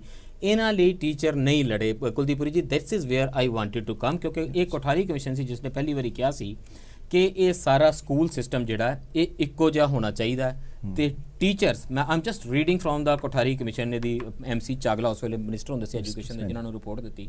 ਉਹਨਾਂ ਨੇ ਕਿਹਾ ਟੀਚਰਸ ਨੂੰ ਇੰਨੇ ਪੈਸੇ ਦੇਣੇ ਚਾਹੀਦੇ ਨੇ ਕਿ ਸਮਾਜ ਦੇ ਵਿੱਚ ਉਹਨਾਂ ਦੀ ਔਨਰਡ ਪਲੇਸ ਹੋਵੇ, ਸਤਿਕਾਰਯੋਗ ਉਹਨਾਂ ਦਾ ਰੁਤਬਾ ਹੋਵੇ, ਉਹਨਾਂ ਦੇ ਇਨਵੋਲਵਮੈਂਟ ਤੇ ਸਾਰੀਆਂ ਸਰਵਿਸ ਕੰਡੀਸ਼ਨ ਬਹੁਤ ਐਡੂਕੇਟ ਜਿੰਨੀਆਂ ਚਾਹੀਦੀਆਂ ਨੇ ਉਨੀਆਂ ਹੋਣੀਆਂ ਚਾਹੀਦੀਆਂ ਨੇ, ਸੈਟਿਸਫੈਕਟਰੀ ਹੋਣੀਆਂ ਚਾਹੀਦੀਆਂ ਨੇ, ਉਹਨਾਂ ਕੋਲ ਪੂਰਾ ਫਰੀडम ਹੋਣਾ ਚਾਹੀਦਾ ਹੈ ਤੇ ਕਿਸੇ ਕਿਸਮ ਦਾ ਰੀਜਨਲ ਇੰਬੈਲੈਂਸ ਨਹੀਂ ਹੋਣਾ ਚਾਹੀਦਾ। ਜਿੰਨਾ ਜ਼ਿਆਦਾ ਤੁਸੀਂ ਆਪਣੇ ਟੀਚਰਾਂ ਤੇ ਇਨਵੈਸਟ ਕਰੋਗੇ ਉਨਾ ਹੀ ਚੰਗਾ ਮੁਲਕ ਪ੍ਰਫੁੱਲਤ ਹੋਵੇਗਾ। ਇਹ ਕੋਠਾਰੀ ਕਮਿਸ਼ਨ ਮੈਂ ਤਾਂ ਕਲੌਜ਼ ਬਾਈ ਕਲੌਜ਼ ਵੀ ਪੜ੍ਹ ਸਕਦਾ। Where did we go wrong? Actually ਜਦੋਂ ਕੋਠਾਰੀ ਕਮਿਸ਼ਨ ਨੇ ਇਹ ਕਿਹਾ ਤੇ ਉਸ ਤੋਂ ਬਾਅਦ ਇਹ ਹੋਇਆ ਵੀ। ਇਹ ਹੋਇਆ ਵੀ ਪਹਿਲੀ ਵਾਰ ਸੈਲਰੀਜ਼ ਜਿਹੜੀਆਂ ਨੇ ਉਹ ਟੀਚਰਸ ਦੀਆਂ ਆਨਰੇਬਲ ਹੋਈਆਂ। ਕੋਠਾਰੀ ਕਮਿਸ਼ਨ ਨੇ ਗੱਲ ਹੋਰ ਵੀ ਕਹੀ ਸੀ ਜਿਹਦੇ ਬਾਰੇ ਤੁਸੀਂ ਪਹਿਲੇ ਸੈਗਮੈਂਟ 'ਚ ਇਸ਼ਾਰਾ ਕੀਤਾ ਜੀ। ਉਹਨੇ ਇਹ ਕਿਹਾ ਸੀਗਾ ਕਾਮਨ ਸਕੂਲ ਸਿਸਟਮ ਨੂੰ ਪ੍ਰਮੋਟ ਕਰਦਿਆਂ ਹੋਇਆਂ ਕਿ ਜਿਹਦੇ ਵਿੱਚ ਇੱਕ ਪੀਐਨ ਤੋਂ ਲੈ ਕੇ ਪ੍ਰੈਜ਼ੀਡੈਂਟ ਦਾ ਬੱਚਾ ਇੱਕੋ ਹੀ ਸਕੂਲ 'ਚ ਪੜ੍ਹੇ। ਉਹਨਾਂ ਨੇ ਇਹ ਇੱਕੋ ਤਰ੍ਹਾਂ ਦੇ ਪੀਐਨ ਤੋਂ ਪ੍ਰੈਜ਼ੀਡੈਂਟ ਦਾ ਬੱਚਾ ਇੱਥੇ ਮੇਰਾ ਘਰ ਕੰਮ ਕਰਨ ਵਾਲਾ ਬੱਚਾ ਨਹੀਂ ਜਾ ਸਕਦਾ। ਉਹਨਾਂ ਨੇ ਇਹ ਕਿਹਾ ਸੀਗਾ, ਇੱਕ ਵਾਰਨਿੰਗ ਦਿੱਤੀ ਸੀ ਜੀ ਕਿ ਜੇ ਤੁਸੀਂ ਬੱਚਿਆਂ ਨੂੰ ਉਹਨਾਂ ਦੀ ਇਨਕਮ, ਉਹਨਾਂ ਦੇ ਰੀਜਨ, ਉਹਨਾਂ ਦੇ ਬਾਕੀ ਹੋਰ ਕਈ ਮਸਲਿਆਂ ਦੇ ਆਧਾਰ ਤੇ ਜੇ ਸੈਗਰੀਗੇਟ ਕਰਤਾ, ਜੇ ਸਕੂਲ ਸੈਗਰੀਗੇਸ਼ਨ ਹੋ ਗਈ ਤੇ ਇਹ ਇੱਕ ਬਹੁਤ ਵੱਡਾ ਦੁਖਾਂਤ ਜਿਹੜਾ ਉਹ ਪੈਦਾ ਹੋ ਜਾਏਗਾ। ਇਹ ਇੱਕ ਜ਼ਬਰਦਸਤ ਕ੍ਰਾਈਸਿਸ ਪੈਦਾ ਹੋ ਜਾਏਗਾ। ਔਰ ਅਨਫੋਰਚੂਨੇਟਲੀ ਮੈਂ ਤੁਹਾਨੂੰ ਇਹ ਦੱਸਣਾ ਕਿ ਵੀ ਜਦੋਂ ਤੋਂ ਇਹ ਡਿਵੀਜ਼ਨ ਜਿਵੇਂ ਪ੍ਰੋਫੈਸਰ ਅਰਿੰਦਰ ਨੇ ਜਿਹੜੀ ਦੋ ਤਰ੍ਹਾਂ ਦੀ ਐਜੂਕੇਸ਼ਨ ਦੀ ਗੱਲ ਕੀਤੀ, ਮੋٹے ਤੌਰ ਤੇ ਜਦੋਂ ਤੋਂ ਸ਼ੁਰੂ ਹੋਈ ਤੇ ਕੋਠਾਰੀ ਕਮਿਸ਼ਨ ਨੇ 66 ਵਿੱਚ ਜਿਸ ਗੱਲ ਦੀ ਵਾਰਨਿੰਗ ਦਿੱਤੀ ਸੀ ਕਿ ਇਹ ਟੁੱਟਣ ਤੇ ਆ ਜਾਏਗਾ। ਨਹੀਂ, ਇਹ ਤਾਂ ਕੋਠਾਰੀ ਕਮਿਸ਼ਨ, ਮੁਦਕੀ ਸਾਹਿਬ ਨੂੰ ਪਤਾ ਨਹੀਂ, ਕੋਠਾਰੀ ਕਮਿਸ਼ਨ ਨੇ ਐਸਐਸਏ ਰਮਜ਼ਾ ਤੇ ਦੀਦਾਰ ਸਿੰਘ ਮੁਦਕੀ ਬਾਰੇ ਵੀ ਲਿਖਿਆ ਸੀ ਜੀ 1966 ਚ। ਮੁਦਕੀ ਜੀ ਤੁਹਾਡਾ ਜਨਮ ਕਦੋਂ ਦਾ? 81 ਦਾ। ਇਹ ਦੇਖੋ 66 ਚ ਹੀ ਤੁਹਾਡੇ ਬਾਰੇ ਲਿਖੇ ਨੇ। ਕੋਠਾਰੀ ਕਮਿਸ਼ਨ ਨੇ ਸਪੈਸ਼ਲੀ ਲਿਖਿਆ ਦੀਦਾਰ ਸਿੰਘ ਮੁਦਕੀ ਹੋਰਾਂ ਬਾਰੇ। ਉਹਨਾਂ ਨੇ ਕਿਹਾ ਜੇ ਤੁਸੀਂ, ਇਹ ਪੇਜ 49 ਹੈ ਜੀ ਕੋਠਾਰੀ ਕਮਿਸ਼ਨ ਦੀ ਰਿਪੋਰਟ ਦਾ, ਉਹ ਕਹਿੰਦੇ ਜੇ ਤੁਸੀਂ ਟੀਚਰਾਂ ਦੇ ਵਿੱਚ ਤਨਖਾਹਾਂ ਨੂੰ ਲੈ ਕੇ ਡਿਸਪੈਰਿਟੀਜ਼ ਕ੍ਰੀਏਟ ਕਰੋਗੇ, ਇੱਕੋ ਜਿਹੇ ਟੀਚਰਾਂ ਨੂੰ ਵੱਖ-ਵੱਖ ਕਿਸਮ ਦੀਆਂ ਤਨਖਾਹਾਂ ਦਿਓਗੇ, ਤਾਂ ਤੁਸੀਂ ਇੱਕ ਅਨਡਿਜ਼ਾਇਰੇਬਲ ਕਾਸਟ ਸਿਸਟਮ ਸਿੱਖਿਆ ਦੇ ਵਿੱਚ ਲਿਆ ਰਹੇ ਹੋਵੋਗੇ। ਸਿੱਖਿਆ ਦੇ ਖੇਤਰ ਵਿੱਚ ਜਿਹੜਾ ਨਹੀਂ ਚਾਹੀਦਾ ਜਾਤ ਪਾਤ ਵਾਲਾ ਸਿਸਟਮ ਉਹ ਲਿਆ ਰਹੇ ਹੋਵੋਗੇ। ਇਸ ਕਰਕੇ ਵੇਜਿਸ ਦੇ ਵਿੱਚ ਕੋਈ ਡਿਸਪੈਰਿਟੀ ਨਹੀਂ ਹੋਣੀ ਚਾਹੀਦੀ, ਤਨਖਾਹਾਂ ਦੇ ਵਿੱਚ ਕੋਈ ਫਰਕ ਨਹੀਂ ਹੋਣਾ ਚਾਹੀਦਾ। ਮੁਦਕੀ ਸਾਹਿਬ ਤੇ ਕੋਠਾਰੀ ਕਮਿਸ਼ਨ ਦੀ ਰਿਪੋਰਟ ਹੈ ਕਿ ਗਿਫਟ ਰੈਪ ਕਰਕੇ ਤੇ ਉੱਤੇ ਕੈਪਟਨ ਅਮਰਿੰਦਰ ਸਿੰਘ ਨੂੰ ਭੇਂਟ ਕਰੋ ਨਾ, ਸਾਰੇ ਸਿਆਸਤਦਾਨਾਂ ਨੂੰ ਦਿਓ। ਬਲਕਿ ਸਰ ਕੁਝ ਗੱਲਾਂ ਇੱਥੇ ਮੈਂ ਕਰਨੀਆਂ ਚਾਹਾਂਗਾ ਜੀ। ਸਭ ਤੋਂ ਪਹਿਲਾਂ ਕਿ ਸਰਕਾਰ ਦੇ ਐਜੂਕੇਸ਼ਨ ਸੈਕਟਰੀ ਕ੍ਰਿਸ਼ਨ ਕੁਮਾਰ ਜੀ ਨੇ ਕੀ ਕੀਤਾ, ਇਹਨਾਂ ਦੇ ਬੜੇ ਚਰਚੇ ਨੇ ਅੱਜਕੱਲ ਜੀ। ਇੱਕ 94% ਦਾ ਡਾਟਾ ਜਿਹੜਾ ਕੈਬਨਿਟ 'ਚ ਪੇਸ਼ ਕੀਤਾ ਔਰ ਉਹਦੇ ਵਿੱਚ ਉਹਨਾਂ ਨੇ ਕਿਹਾ ਕਿ ਜਿਹੜੇ ਅਸੀਂ ਹੁਕਮ ਜਾਰੀ ਕਰ ਰਹੇ ਹਾਂ 8886 ਟੀਚਰਾਂ ਬਾਰੇ ਕਿ ਤੁਸੀਂ 50,000 ਤਨਖਾਹਾਂ ਛੱਡ ਕੇ 15,000 ਦੀਆਂ ਤਨਖਾਹਾਂ ਤੇ ਆ ਜਾਓ, ਉਹ ਤੁਹਾਡੇ ਵਿੱਚੋਂ 94% ਟੀਚਰਾਂ ਨੇ ਐਗਰੀ ਕਰ ਲਿਆ, ਸਹਿਮਤ ਹੋ ਗਏ ਨੇ ਕਿ ਸਰ ਬਿਲਕੁਲ ਇਦਾਂ ਹੀ ਕਰੋ, ਸਾਡੀਆਂ ਤਨਖਾਹਾਂ ਘਟਾ ਕੇ 15,000 ਕਰ ਦਿਓ। ਇਹ ਉਹਨਾਂ ਨੇ ਕੈਬਨਿਟ ਨੂੰ ਦੱਸਿਆ ਜੀ। ਔਰ ਜਦੋਂ ਫੈਸਲਾ ਆਇਆ ਪਹਿਲੇ 15 ਦਿਨਾਂ ਦੇ ਵਿੱਚ 8886 ਦੇ ਵਿੱਚੋਂ 823 ਜਿਹੜਾ ਅਧਿਆਪਕਾਂ ਨੇ ਉਹ ਕਲਿੱਕ ਕੀਤਾ ਔਰ ਜਿਹਦੀ ਪਰਸੈਂਟੇਜ ਕਲਿੱਕ ਕੀਤਾ, ਮਤਲਬ ਉਹਨਾਂ ਨੇ ਸਿਸਟਮ ਬਣਾਤਾ ਵੀ ਇਹਦੇ ਤੇ ਕਲਿੱਕ ਕਰੋ। ਦੇਖੋ ਇਹ ਤਾਂ ਸਾਨੂੰ ਸਮਝ ਨਹੀਂ ਆ ਰਹੀ ਕਿ ਰੈਗੂਲਰ ਹੋਣਾ ਤਾਂ ਕਲਿੱਕ ਕਰੋ ਤੇ ਰੈਗੂਲਰ ਹੋ ਜਾਓ, ਜਿਵੇਂ ਬਜ਼ਰ ਰਾਉਂਡ ਹੋ ਜਾਂਦੇ ਹੋ। ਬਿਲਕੁਲ ਵਿਲਿੰਗਨੈਸ ਨਹੀਂ ਕਲਿੱਕ। ਸਰ ਮੈਂ ਇੱਕ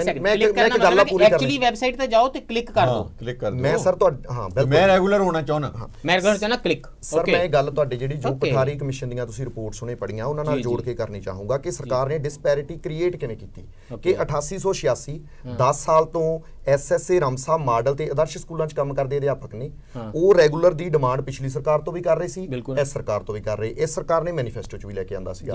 ਤਾਂ ਜਦੋਂ ਉਹਨਾਂ ਨੂੰ ਰੈਗੂਲਰ ਕਰਨ ਦੀ ਟਰਨ ਆਈ ਤਾਂ ਸਰਕਾਰ ਨੇ ਇੱਕ ਡਿਸਪੈਰਿਟੀ ਕ੍ਰੀਏਟ ਕਰਤੀ ਕਿ ਜੇਕਰ ਤੁਸੀਂ ਇਕਨੋਮਿਕਲੀ ਸਾਊਂਡ ਹੋ, ਜੇ ਤੁਹਾਡੇ ਕੋਲੇ ਕੋਈ 4 ਸਿਆੜ ਜ਼ਮੀਨ ਜਾਂ ਪਰਿਵਾਰ ਦਾ ਕੋਈ ਹੋਰ ਸੈਪਰੇਟ ਬਿਜ਼ਨਸ ਹੈਗਾ ਤਾਂ ਤੁਸੀਂ ਕਲਿੱਕ ਕਰੋ, ਘੱਟ ਸੈਲਰੀ ਤੇ ਆਓ, ਰੈਗੂਲਰ ਹੋ ਜਾਓ। ਬਟ ਜਿਹੜੇ ਨੀਡੀ ਲੋਕ ਸੀ ਲਗਭਗ 90% ਦੇ ਕਰੀਬ, ਜਿਨ੍ਹਾਂ ਨੇ ਸੈਲਰੀ ਬੇਸਡ, ਜਿਨ੍ਹਾਂ ਨੇ ਆਪਦੇ ਪਰਿਵਾਰ ਰਨ ਕਰ ਰਹੇ ਸੀ, ਉਹਨਾਂ ਨੂੰ ਜਿਹੜਾ ਹੈਗਾ ਨਾ ਤਾਂ ਉਹ ਕਲਿੱਕ ਕਰ ਪਾਏ ਔਰ ਉਹ ਕਰਨਾ ਨਹੀਂ ਚਾਹੁੰਦੇ ਸੀ ਕਿਉਂਕਿ ਸੈਲਰੀ ਘੱਟ ਤੇ ਉਹਨਾਂ ਦਾ ਗੁਜ਼ਾਰਾ ਹੀ ਨਹੀਂ ਹੋਣਾ ਸੀਗਾ।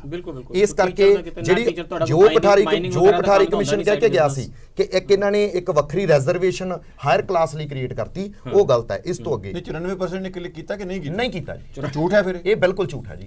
8886 ਚੋਂ 823 ਬੰਦਿਆਂ ਨੇ ਕਲਿੱਕ ਕੀਤਾ ਜੀ। ਪਰਸੈਂਟੇਜ 10% ਤੋਂ ਵੀ ਥੱਲੇ ਚਲੀ ਜਾਂਦੀ ਹੈ। ਫਿਰ ਤੁਸੀਂ ਕ੍ਰਿਸ਼ਨ ਕੁਮਾਰ ਨੂੰ ਪੁੱਛੋ ਵੀ ਉਹਨੇ ਡਾਟਾ ਕਿੱਥੋਂ ਲਿਆ? ਇਹ ਉਹ ਡਾਟਾ ਬਹੁਤ ਸਾਰੇ ਮੀਡੀਆ ਚੈਨਲ ਪੋਸਟ ਦੁਆਰਾ, ਇਸੇ ਕਰਕੇ ਸਰਕਾਰ 94% ਦੀ ਗੱਲ ਦੁਆਰਾ ਨਹੀਂ। ਸਰ ਇੱਥੇ ਮੈਂ ਇੱਕ ਹੋਰ ਗੱਲ ਕਰਨੀ ਚਾਹੂੰਗਾ ਕਿ ਸਰਕਾਰ ਨੇ ਆਪਦਾ 94% ਡਾਟੇ ਵਾਲੀ ਗੱਲ ਨੂੰ ਤਸਦੀਕ ਕਰਨ ਲਈ, ਉਹਦੇ ਤੇ ਮਲੰਮਾ ਚਾੜਨ ਲਈ ਕਿਹੜੇ ਜਿਹੜੇ ਪੁਆਇੰਟ ਵਰਤੇ। ਸਭ ਤੋਂ ਪਹਿਲਾਂ ਸਸਪੈਂਸ਼ਨਾਂ ਕੀਤੀਆਂ ਜੀ, ਬਦਲੀਆਂ ਕੀਤੀਆਂ, ਧਮਕੀਆਂ ਦਿੱਤੀਆਂ। ਇੱਕ ਨੰਬਰ ਗੱਲ। 2 ਨੰਬਰ ਗੱਲ ਤੇ ਸਾਡੇ ਵਿੱਚੋਂ ਇੱਕ ਹਿੱਸਾ ਜੋ ਅੱਜ ਤੋਂ 6 ਮਹੀਨੇ ਪਹਿਲਾਂ 3582 ਅਧਿਆਪਕਾਂ ਦੀ ਭਰਤੀ ਹੋਈ ਸੀ, ਉਹਦੇ ਵਿੱਚ ਲਗਭਗ 500 ਦੇ ਕਰੀਬ ਅਧਿਆਪਕ ਐਸਐਸਏ ਰਮਸਾ ਛੱਡ ਕੇ ਉਧਰ ਜੁਆਇਨ ਕਰ ਗਏ ਸੀ। ਉਹ ਉਹਨਾਂ ਦਾ ਡੈਮੋਕ੍ਰੇਟਿਕ ਕੰਟਰੀ ਆ, ਪਰਸਨਲ ਡਿਸੀਜਨ ਸੀ, ਉਹ ਕਰ ਗਏ ਜੁਆਇਨ। ਉਹਨਾਂ ਨੂੰ ਕਿਹਾ ਗਿਆ ਕਿ ਤੁਸੀਂ ਹੁਣ ਉੱਥੇ ਉਹਨਾਂ ਨੂੰ 10-300 ਸੈਲਰੀ ਮਿਲਣੀ ਸੀ, ਇੱਧਰ 15-300 ਹੈ, ਤੁਸੀਂ ਉਧਰ ਰਿਜ਼ਾਈਨ ਕਰੋ, ਇਸ ਖਾਤੇ 'ਚ ਪੈ ਜਾਓ ਤੇ ਵਾਪਸ ਆ ਜਾਓ ਤੇ ਮਨਮਰਜ਼ੀ ਦਾ ਸਟੇਸ਼ਨ, ਕਿਉਂਕਿ ਇੰਨੀ ਚੁਸਤੀ ਚਲਾਕੀ ਤਾਂ ਸਰਕਾਰਾਂ ਤੋਂ ਉਮੀਦ ਵੀ ਕਰਿਆ ਕਰੋ। ਇਸ ਤੋਂ ਅੱਗੇ ਸਰ ਹੁਣ ਲੇਟੈਸਟ ਕੀ ਹੈ ਕਿ ਉਹਨਾਂ ਨੂੰ ਸਟੇਸ਼ਨ ਚੁਆਇਸ ਕਿ ਪੰਜਾਬ ਦੇ ਵਿੱਚ ਕਿਹੜਾ ਮਰਜ਼ੀ ਸਟੇਸ਼ਨ ਲੈ ਲਓ। ਉਸ ਤੋਂ ਅੱਗੇ ਸਰਕਾਰ ਨੇ ਇਹਨਾਂ ਜਿਹੜੇ ਐਸਐਸਸੀ ਰਮਸਾ ਮਾਡਲ ਦਰਸ਼ ਸਕੂਲ ਵਾਲੇ 8886 ਦੇ ਧੱਕਾ ਹੋ ਰਿਹਾ। ਲੈਟਸ ਮੂਵ ਸਰ ਉਹਨਾਂ ਸਰ ਇੱਕ ਮਿੰਟ, ਉਹਨਾਂ ਦੀਆਂ ਜਿਹੜੀਆਂ ਉਹਨਾਂ ਤੇ ਲੀਵ ਪਾਲਿਸੀ ਸੀ ਉਹ ਰੱਦ ਕਰ ਦਿੱਤੀ ਗਈ ਹੈ ਲੇਟੈਸਟ, ਕਿ ਤੁਸੀਂ ਜੇ ਇੱਥੇ ਰਹੋਗੇ ਤੁਹਾਨੂੰ ਛੁੱਟੀਆਂ ਨਹੀਂ ਮਿਲਣਗੀਆਂ। ਇਸ ਤੋਂ ਅੱਗੇ ਸਰਕਾਰ ਨੇ ਕਿਹਾ ਵੀ ਜੇ ਕੋਈ ਕਲਿੱਕ ਕਰਕੇ ਰੈਗੂਲਰ ਹੋਣਾ ਚਾਹੁੰਦਾ ਸਰਪਲਸ ਪੋਸਟ ਤੇ ਵੀ ਜੁਆਇਨ ਕਰ ਜਾਵੇ, ਅਸੀਂ ਜੁਆਇਨ ਕਰਾਵਾਂਗੇ। ਇਸ ਤੋਂ ਅੱਗੇ ਕੋਈ ਸਟੇਸ਼ਨ ਦੀ ਪ੍ਰੋਬਲਮ ਨਹੀਂ। ਇਸ ਤੋਂ ਅੱਗੇ ਜਿਹੜੀ ਅਫਸਰਸ਼ਾਹੀ ਹੈ, ਅਫਸਰਸ਼ਾਹੀ ਨੂੰ ਥੱਲੇ ਲਗਾਇਆ ਗਿਆ ਕਿ ਤੁਸੀਂ ਟੀਚਰਸ ਨੂੰ ਕੰਪੈਲ ਨਾਲ ਹੋਏ ਧੱਕੇ ਦੀ ਤਸਵੀਰ ਬੜੀ ਸਪਸ਼ਟ ਹੈ। ਪਰ ਖੱਟਰਾ ਸਾਹਿਬ, ਮੇਰੀ ਪ੍ਰੋਬਲਮ ਇਹ ਹੈ ਵੀ ਜਿਸ ਵੇਲੇ EGS ਵਾਲੇ ਟੀਚਰ ਭਰਤੀ ਕੀਤੇ ਜਾ ਰਹੇ ਸੀ, ਕੀ ਨਾ ਉਹਦਾ ਇੰਪਲੋਇਮੈਂਟ ਗਰੰਟੀ ਸਕੀਮ ਵਾਲੇ ਐਜੂਕੇਸ਼ਨ ਗਰੰਟੀ ਸਕੀਮ ਵੀ 5000 ਰੁਪਏ ਮਹੀਨਾ ਤੁਹਾਡੀ ਤਨਖਾਹ ਹੋਏਗੀ ਤੇ ਸਵੇਰ ਤੋਂ ਸ਼ਾਮ 8 ਘੰਟੇ ਆ ਕੇ ਬੱਚਿਆਂ ਨੂੰ ਪੜਾਓ। ਉਸ ਵੇਲੇ ਜਿਹੜਾ ਆਰਗੇਨਾਈਜ਼ਡ ਰੈਜ਼ਿਸਟੈਂਸ ਟੀਚਰਸ ਤੋਂ ਨਹੀਂ ਆਇਆ, ਸੋਸਾਇਟੀ ਦੇ ਵਿੱਚ ਉਸ ਕਿਸਮ ਦਾ ਇੱਕ ਸੋਚ ਨੂੰ ਪ੍ਰਫੁੱਲਤ ਕੀਤਾ ਜਾਵੇ, ਉਹਨੂੰ ਸਟਰੋਂਗ ਕੀਤਾ ਜਾਵੇ, ਉਹ ਨਹੀਂ ਹੋਇਆ। ਜਿਸ ਵੇਲੇ ਤੁਸੀਂ ਉਹ ਦੂਸਰੇ ਟੀਚਰ ਦੱਸੇ ਨੇ ਜਿਹੜੇ 51-78 ਵਾਲੇ, ਉਹ 7000 ਰੁਪਏ ਮਹੀਨੇ ਦੀ ਤਨਖਾਹ ਤੇ 6ਵੀਂ 7ਵੀਂ 8ਵੀਂ 9ਵੀਂ 10ਵੀਂ ਦੇ ਬੱਚਿਆਂ ਨੂੰ ਪੜ੍ਹਾਉਂਦੇ ਨੇ। ਉਸ ਵੇਲੇ ਰੈਜ਼ਿਸਟੈਂਸ ਨਹੀਂ ਆ ਰਿਹਾ ਲਗਾਤਾਰ, ਉਹ ਢਾਂਚਾ ਤੈਸ-ਨੈਸ ਜਿਹੜਾ ਹੋ ਰਿਹਾ, ਉਹਦੇ ਕਰਕੇ ਅੱਜ ਇਹ ਉੱਥੇ ਗੁਰਦੁਆਰੇ ਸਾਹਮਣੇ ਬੈਠੇ ਨੇ। ਇਸ ਸੰਬੰਧ ਦੇ ਵਿੱਚ ਹੀ ਮੈਂ ਕਹਿਣਾ ਚਾਹੁੰਦਾ ਹਾਂ ਵੀ ਜਦੋਂ ਇਹ ਸਟਰਕਚਰਲ ਐਡਜਸਟਮੈਂਟ ਦੀ ਗੱਲ ਕੀਤੀ ਨਾ ਪ੍ਰੋਫੈਸਰ ਸਾਹਿਬ ਨੇ, ਪੁਰੀ ਸਾਹਿਬ ਨੇ ਜੀ, ਉਸ ਤੋਂ ਪਹਿਲਾਂ ਸਟਰਕਚਰਲ ਰਿਫਾਰਮਸ ਸ਼ਬਦ ਜਿਹੜਾ ਹੈ ਨਾ ਮਨਮੋਹਨ ਸਿੰਘ ਨੇ ਲਿਆਂਦਾ ਸੀ, ਔਰ ਉਹ ਰਿਫਾਰਮਸ ਤੋਂ ਬਾਅਦ ਸਟਰਕਚਰਲ ਐਡਜਸਟਮੈਂਟ ਦਾ ਢਾਂਚਾ ਜਿਹੜਾ ਹੈ ਨਾ ਉਹ ਲਿਆਂਦਾ ਹਰੇਕ ਮਹਿਕਮੇ 'ਚ, ਐਜੂਕੇਸ਼ਨ 'ਚ ਖਾਸ ਤੌਰ ਤੇ ਔਰ ਹੈਲਥ ਮਹਿਕਮੇ 'ਚ ਤਾਂ ਵਿਸ਼ੇਸ਼ ਤੌਰ ਤੇ ਆਏ ਹੈ। ਹੁਣ ਜਦੋਂ ਉਹ ਢਾਂਚਾ ਲਿਆਂਦਾ ਤਾਂ ਤਿੰਨ ਵੱਡੀਆਂ ਤਬਦੀਲੀਆਂ ਜਿਹੜੀਆਂ ਹੈਗੀਆਂ ਮੈਂ ਉਦੋਂ ਵਾਰਨ ਕਰਦਾ ਸੀ। Mode of recruitment will change, mode of salary will change, mode of management will change, ਔਰ ਉਹ ਗੱਲਾਂ ਬਿਲਕੁਲ ਮੇਰੀ ਬੇਨਤੀ ਇਹ ਹੈ ਕਿ ਜਦੋਂ ਉਹ ਮਤਲਬ ਸਿਸਟਮ ਚੱਲ ਰਿਹਾ ਸੀ ਨਾ, ਆ ਰਿਹਾ ਸੀ, ਉਦੋਂ ਹਿੰਦੁਸਤਾਨ ਦੇ ਵਿੱਚ ਬਹੁਤ ਘੱਟ ਧਿਰਾਂ ਸੀਗੀਆਂ ਜਿਨ੍ਹਾਂ ਨੇ ਆਇਡੈਂਟੀਫਾਈ ਕਰਕੇ ਵੀ ਇਹ ਜਾਣੀ ਕਿੱਧਰ ਨੂੰ ਹੈ, ਜਿਵੇਂ ਪ੍ਰੋਫੈਸਰ ਸਾਹਿਬ ਗੱਲ ਕਰਦੇ ਆ, ਔਰ ਉਹਨੇ ਵਿਰੋਧ ਕੀਤਾ ਸੀ। You know where you lost ਕਰ ਰਿਹਾ। ਅਰਵਿੰਦ ਜੀ, ਪ੍ਰੋਬਲਮ ਇਹ ਹੈ ਕਿ ਜਿਸ ਵੇਲੇ ਇਹ ਸਾਰਾ ਢਾਂਚਾ ਇਸ ਕਿਸਮ ਨਾਲ ਪ੍ਰਾਈਵੇਟਾਈਜੇਸ਼ਨ ਵਾਲੇ ਪਾਸੇ ਜਾ ਰਿਹਾ ਸੀ, ਅੱਜ ਇਹ ਜਿਹੜੇ ਅਧਿਆਪਕ ਨੇ ਇਹ ਕਾਂਗਰਸ ਸਰਕਾਰ ਦੇ ਅਗੇਂਸਟ ਲੜ ਰਹੇ ਨੇ। ਜੇ ਅੱਜ ਅਕਾਲੀਆਂ ਦੀ ਸਰਕਾਰ ਹੁੰਦੀ ਤਾਂ ਉਹਨਾਂ ਦੇ ਅਗੇਂਸਟ ਲੜ ਰਹੇ ਹੁੰਦੇ। ਪਹਿਲਾਂ ਅਕਾਲੀ ਸਰਕਾਰ ਵੇਲੇ ਵੀ ਤੁਸੀਂ ਰੈਗੂਲਰਾਈਜ਼ ਨਹੀਂ ਹੋਏ, ਉਹ ਜਾਂਦਿਆਂ ਉਹਨਾਂ ਨੇ ਕਰਨ ਦੀ ਕੋਸ਼ਿਸ਼ ਕੀਤੀ ਸੀ, ਇਲੈਕਸ਼ਨਾਂ ਨੇੜੇ ਸੀਗੀਆਂ, ਉਹ ਗੱਲ ਕਾਮਯਾਬ ਨਹੀਂ ਹੋਈ। ਸਵਾਲ ਇਹ ਹੈ ਕਿ ਜਿਸ ਵੇਲੇ ਇਹ ਸਾਰਾ ਉਧਰ ਨੂੰ ਜਾ ਰਿਹਾ ਸੀ ਢਾਂਚਾ ਪ੍ਰਾਈਵੇਟਾਈਜੇਸ਼ਨ ਵਾਲਿਆਂ ਨੂੰ, ਤਾਂ ਜਿਹੜੀਆਂ ਪੋਲੀਟੀਕਲ ਫੋਰਸਿਸ ਨੇ ਕੰਟਰੀ ਦੇ ਵਿੱਚ, ਉਹਨਾਂ ਦੇ ਵਿੱਚ ਤਾਂ ਕਨਵਰਜੈਂਸ ਹੈ। ਕੋਈ ਐਸਾ ਨਹੀਂ ਹੈ ਕਿ ਬੀਜੇਪੀ ਦਾ ਕੋਈ ਅਪਰੋਚ ਟੂ ਐਜੂਕੇਸ਼ਨ ਪਾਲਿਸੀ ਬੜੀ ਵੱਖ ਹੋਵੇਗੀ, ਕਾਂਗਰਸ ਦੀ ਅਪਰੋਚ ਟੂ ਐਜੂਕੇਸ਼ਨ ਪਾਲਿਸੀ ਕੋਈ ਵੱਖ ਹੋਵੇਗੀ। ਉੱਥੇ ਤਾਂ ਪੂਰੀ ਕਨਵਰਜੈਂਸ ਹੈ। ਇਹ ਲੜ ਕਿਹਦੇ ਖਿਲਾਫ ਰਹੇ ਨੇ? ਇਹ ਸਮੇਂ ਦੇ ਹਾਕਮਾਂ ਦੇ ਖਿਲਾਫ, ਮੌਕੇ ਲਈ, ਆਪਣੀ ਇੱਕ ਨੌਕਰੀ ਲਈ ਲੜ ਸਕਦੇ ਨੇ। ਸਿਸਟੈਮਿਕ ਚੇਂਜ ਲਈ ਕੋਈ ਲੜਾਈ ਨਾ ਟੀਚਰਾਂ ਨੇ ਜਿੱਤਵੀ ਹੈ, ਨਾ ਇਹਨਾਂ ਕੋਲ ਕੋਈ ਮਨਸੂਬਾ ਹੈ, ਨਾ ਇਹਨਾਂ ਦੀ ਸ਼ਕਤੀ ਹੈ, ਨਾ ਇਹਨਾਂ ਦੇ ਉਹ ਏਜੰਡੇ ਤੇ ਹੈ। ਵੀ ਤੁਹਾਡੀ ਗੱਲ ਠੀਕ ਹੈ। ਗੱਲ ਇਹ ਆ ਵੀ ਸਿਸਟਮਿਕ ਲੜਾਈ ਸਾਰਿਆਂ ਨੂੰ ਲੜਨੀ ਪਏਗੀ। ਜੇ ਟੀਚਰਾਂ ਨੇ ਲੜਨੀ ਤੇ ਆਪਾਂ ਵੀ ਸਾਰੇ ਲੜੀਏ। ਇਹ ਤੇ ਸਮਾਜ ਲੜਾਈ ਲੜਦਿਆਂ ਦੇਖਿਆ ਨਾ ਟੀਚਰਾਂ ਨੂੰ ਕਦੀ? ਮੈਨੂੰ ਦੱਸੋ, ਮੈਂ ਟੀਚਰਾਂ ਨੇ ਇੱਕ ਛੋਟੀ ਗੱਲ ਤੇ ਧਰਨਾ ਲਾਇਆ ਹੋਵੇ ਇਨ 50 ਇਅਰਸ। ਕੁਲਦੀਪੁਰੀ ਜੀ, ਖੱਟਰਾ ਸਾਹਿਬ ਕੋਲ ਬੈਠੇ ਨੇ ਗਵਾਹ, 50 ਸਾਲਾਂ 'ਚ ਕੋਈ ਧਰਨਾ ਲੱਗਿਆ ਬਈ ਲਾਇਬ੍ਰੇਰੀਆਂ ਦੀ ਪੋਜੀਸ਼ਨ ਖਰਾਬ ਹੈ, ਲਾਇਬ੍ਰੇਰੀਅਨਸ ਦੀ ਪੋਸਟ ਖਤਮ ਹੋ ਰਹੀ ਹੈ? 50 ਸਾਲਾਂ 'ਚ ਕੋਈ 10-15 ਐਨਾਲਿਸਿਸ ਆਏ ਨੇ ਕਿ ਮਾਰਨਿੰਗ ਅਸੈਂਬਲੀ ਦੇ ਵਿੱਚ ਅਸੀਂ ਜਿਹੜਾ ਐਡਰੈਸ ਕਰਦੇ ਹਾਂ ਉਹਦੇ ਨਾਲ ਕਿਸ ਕਿਸਮ ਦਾ ਇੰਪੈਕਟ ਆ ਰਿਹਾ? ਮਾਰਨਿੰਗ ਅਸੈਂਬਲੀ ਜਿਸ ਵੇਲੇ ਸਵੇਰੇ ਪ੍ਰਾਰਥਨਾ ਸਭਾ ਹੁੰਦੀ ਹੈ, ਉਹਦੀ ਰੂਪਰੇਖਾ ਕਿਵੇਂ ਦੀ ਬਣਾਈ ਜਾਵੇ? ਕਿਹੜੇ ਐਕਸਪੈਰੀਮੈਂਟ ਹੋਏ ਨੇ? ਉਹਨਾਂ ਦੇ ਐਨਾਲਿਸਿਸ ਕਿੱਥੇ ਨੇ? ਉਹ ਪ੍ਰੋਜੈਕਟ ਰਿਪੋਰਟਸ ਕਿੱਥੇ ਨੇ? ਸਰਕਾਰ ਨੂੰ ਰਿਕਮੈਂਡੇਸ਼ਨਸ ਕਿੱਥੇ ਨੇ? ਕਮਿਸ਼ਨਾਂ ਕੋਲ ਉਹ ਰਿਪੋਰਟਾਂ ਕਿੱਥੇ ਨੇ? ਜਿਹੜੇ ਮਤਲਬ ਬਾਹਰ ਇਹਦੇ ਤੇ 50 ਰਿਸਰਚ ਪੇਪਰਸ ਨੇ ਕਿ ਟੀਚਰ ਮਾਰਕਰ ਵਰਤੇ ਕਲਾਸ ਦੇ ਵਿੱਚ ਕਿ ਚੌਕ ਵਰਤੇ, ਉਹਦੇ ਤੇ 50 ਟੀਚਰਾਂ ਨੇ ਆਪਣੇ ਤਜਰਬੇ ਲਿਖੇ ਨੇ ਵੀ ਕੀ ਉਹਦੇ ਨੈਗੇਟਿਵ ਇਫੈਕਟ ਨੇ, ਕੀ ਪੋਜ਼ਿਟਿਵ ਨੇ। ਸਾਡੇ ਕਲਾਸਰੂਮ ਇੱਕ ਪਾਸੇ ਟੀਚਰ ਖੜਾ ਹੋਵੇ ਤੇ ਸਾਹਮਣੇ ਬੱਚੇ ਬੈਠੇ ਹੋਣ, ਇਸ ਤਰ੍ਹਾਂ ਹੀ ਕੰਸਟਰਕਟ ਹੋਣੇ ਚਾਹੀਦੇ ਨੇ ਕਿ ਹੁਣ ਕਲਾਸਰੂਮਸ ਦਾ ਆਰਕੀਟੈਕਚਰ ਨੂੰ ਦੁਬਾਰਾ ਤੋਂ ਤਸੱਵਰ ਕਰਨਾ ਚਾਹੀਦਾ। ਟੀਚਰ ਸੈਂਟਰ 'ਚ ਹੋਵੇ, ਲੋਕ ਆਲੇ ਦੁਆਲੇ ਬੈਠੇ ਹੋਣ। ਡਿਜੀਟਾਈਜੇਸ਼ਨ ਆਉਣ ਤੋਂ ਬਾਅਦ ਅਸੀਂ ਕਿਹੜੀਆਂ ਚੇਂਜਸ ਲਿਆਂਦੀਆਂ ਨੇ, ਇਹਨਾਂ ਦੇ ਉੱਤੇ ਕੋਈ ਕਿਸੇ ਕਿਸਮ ਦੀ ਬਹਿਸ ਨਹੀਂ। ਸਾਡੀਆਂ ਛੁੱਟੀਆਂ ਪੂਰੀਆਂ ਕਰੋ, ਸਾਡੀਆਂ ਤਨਖਾਹਾਂ ਜ਼ਿਆਦਾ ਦਿਓ, ਸਾਡੀ ਨੌਕਰੀ ਪੱਕੀ ਕਰੋ, ਸਾਨੂੰ ਰੈਗੂਲਰਾਈਜ਼ ਕਰੋ। ਦਿਦਾਰ ਸਿੰਘ ਮੁਤਕੀ ਜੀ, ਲੜਾਈ ਤੁਹਾਡੀ 100% ਜਾਇਜ਼ ਤੇ ਲੋਕ ਹਮਦਰਦੀ ਗਾਇਬ। ਤੁਹਾਨੂੰ ਕੰਸਟਰਕਟ ਕਰਨੀ ਪੈ ਰਹੀ ਹੈ। ਅੱਜ ਮਾਪੇ ਆ ਰਹੇ ਨੇ, ਨਾਲ ਬੈਠ ਰਹੇ ਨੇ, ਅੱਜ ਕਿਸਾਨ ਆ ਰਹੇ ਨੇ, ਬੈਠ ਰਹੇ ਨੇ, ਅੱਜ ਸਕੂਲ ਨੂੰ ਜੰਦਰਾ ਵੱਜ ਰਿਹਾ। That's why government can afford. ਤੁਸੀਂ ਬੈਠੇ ਰਹੋ ਗੁਰਦੁਆਰਾ ਸਾਹਿਬ ਦੇ ਸਾਹਮਣੇ। ਮੈਂ ਇੱਕ ਗੱਲ let him have his say. Sir ਦੇਖੋ, ਸਭ ਤੋਂ ਪਹਿਲੀ ਗੱਲ ਤਾਂ ਅਸੀਂ ਪਿਛਲੇ 10 ਸਾਲ ਤੋਂ ਜਿਹੜਾ ਹੈਗਾ ਦੀ ਆਰਗੇਨਾਈਜੇਸ਼ਨ ਤੋਂ ਜਦੋਂ ਦੀ ਫਾਈਟ ਕਰ ਰਹੇ ਹਾਂ, ਸਰਵਿਸਿਜ਼ ਨੂੰ ਰੈਗੂਲਰ ਕਰਾਉਣ ਦੀ ਫਾਈਟ ਕਰ ਰਹੇ ਹਾਂ, ਬਟ ਅਸੀਂ ਤੁਹਾਨੂੰ ਆਪਦੇ ਮੈਮੋਰੈਂਡਮਸ ਦਿਖਾ ਸਕਦੇ ਹਾਂ। ਅਸੀਂ ਲਗਾਤਾਰ ਜੋ ਬੇਸਿਕ ਇਨਫਰਾਸਟ੍ਰਕਚਰ ਰਿਕੁਆਇਰਡ ਹੈ ਸਕੂਲ ਲਈ, ਜੋ ਆਪਾਂ ਇੰਨੀ ਗੱਲ ਤੇ ਐਗਰੀ ਕਰ ਜੇ ਨਾ, ਆਪਾਂ ਅੱਗੇ ਵੱਧ ਸਕਾਂਗੇ ਕਿ ਜਿਹੜੇ ਮੁੱਦਿਆਂ ਦੀ ਮੈਂ ਨਿਸ਼ਾਨਦੇਹੀ ਕੀਤੀ ਆ ਉਹਨਾਂ ਤੇ ਟੀਚਰ ਯੂਨੀਅਨ, ਔਰ ਮੈਂ ਕੱਲੀ ਤੁਹਾਡੀ ਨਹੀਂ ਗੱਲ ਕਰ ਰਿਹਾ, ਖੱਟੜਾ ਸਾਹਿਬ ਜ਼ਮਾਨੇ ਤੋਂ ਲੈ ਕੇ ਸ਼ੁਰੂ ਦੀਆਂ ਲੜਾਈਆਂ ਤੋਂ ਬਾਅਦ ਮੈਂ ਇਹ ਮੰਨਦਾ ਨਹੀਂ ਖੱਟੜਾ ਸਾਹਿਬ ਕਿ ਤੁਹਾਨੂੰ ਛੋਟੀਆਂ ਲੜਾਈਆਂ 'ਚ ਫਸਾ ਦਿੱਤਾ ਗਿਆ ਕਿ ਹਰ ਇੱਕ ਟੀਚਰ ਮੁਅੱਤਲ ਕਰ ਦੋ ਤਾਂ ਉਹਦੀ ਲੜਾਈ ਹੋ ਜਾਏਗੀ। ਮੈਂ ਐਜੂਕੇਸ਼ਨ ਦੀ ਬਿਹਤਰੀ ਲਈ ਦੱਸਾਂਗਾ ਅਸੀਂ ਕੀ ਕੀਤਾ। ਜੀ ਚਲੋ, ਮੈਂ ਇਸ ਤਰ੍ਹਾਂ ਕਰਦਾ, ਮੈਂ ਬ੍ਰੇਕ ਲਈ ਪੌਜ਼ ਲੈ ਲੈਣਾ, ਤੁਸੀਂ ਇਹ ਗੱਲ ਸੋਚ ਲਵੋ। ਮੇਰਾ ਤੇ ਸਵਾਲ ਉਹੀ ਪੁਰਾਣਾ ਜਿਹਾ ਹੀ ਹੈ ਵੀ ਯਾਰ ਬੰਦੇ ਤੁਸੀਂ ਏਡੇ ਵਧੀਆ ਹੋ, ਕੰਮ ਤੁਹਾਡਾ ਸਾਰਾ ਵਧੀਆ, 9 ਸਾਲਾਂ ਤੋਂ ਪੜ੍ਹਾ ਰਹੇ ਹੋ, ਤਨਖਾਹ ਵੀ ਤੁਹਾਨੂੰ ਠੀਕ ਮਿਲ ਰਹੀ ਸੀ, ਸਰਕਾਰ ਨੇ ਅਚਾਨਕ ਤੁਹਾਡੀ ਤਨਖਾਹ 1/3 ਕਰ ਦਿੱਤੀ। ਇਹ ਤਾਂ ਪੰਜਾਬ ਦੇ ਲੋਕ ਹੈ, ਹਰ ਕਿਸੇ ਜਿਹਦੇ ਨਾਲ ਧੱਕਾ ਹੋਵੇ ਉਹਦੇ ਨਾਲ ਹਮਦਰਦੀ ਕਰਦੇ ਨੇ। ਇਹ ਸੜਕਾਂ ਤੇ ਉਮੜ ਕੇ ਹੀ ਨਹੀਂ ਆ ਰਹੇ ਜਿਨ੍ਹਾਂ ਨੇ ਉਹਨਾਂ ਦੇ ਬੱਚਿਆਂ ਨੂੰ ਪੜ੍ਹਾਉਣਾ ਹੈ, ਉਹ ਉੱਥੇ ਧਰਨੇ ਲਾ ਕੇ ਬੈਠੇ ਨੇ। ਸਕੂਲਾਂ ਤੇ ਉਹ ਵੈਸੇ ਸਕੂਲ ਤਾਂ ਬੰਦ ਹੀ ਪਏ ਹੋਣਗੇ ਜਦੋਂ ਤੁਸੀਂ ਧਰਨਾ ਲਾਉਂਦੇ, ਉੱਥੇ ਕੋਈ ਪੜ੍ਹਾਉਣ ਜਾਂਦਾ ਤੁਹਾਡੀ ਜਗ੍ਹਾ ਤੇ?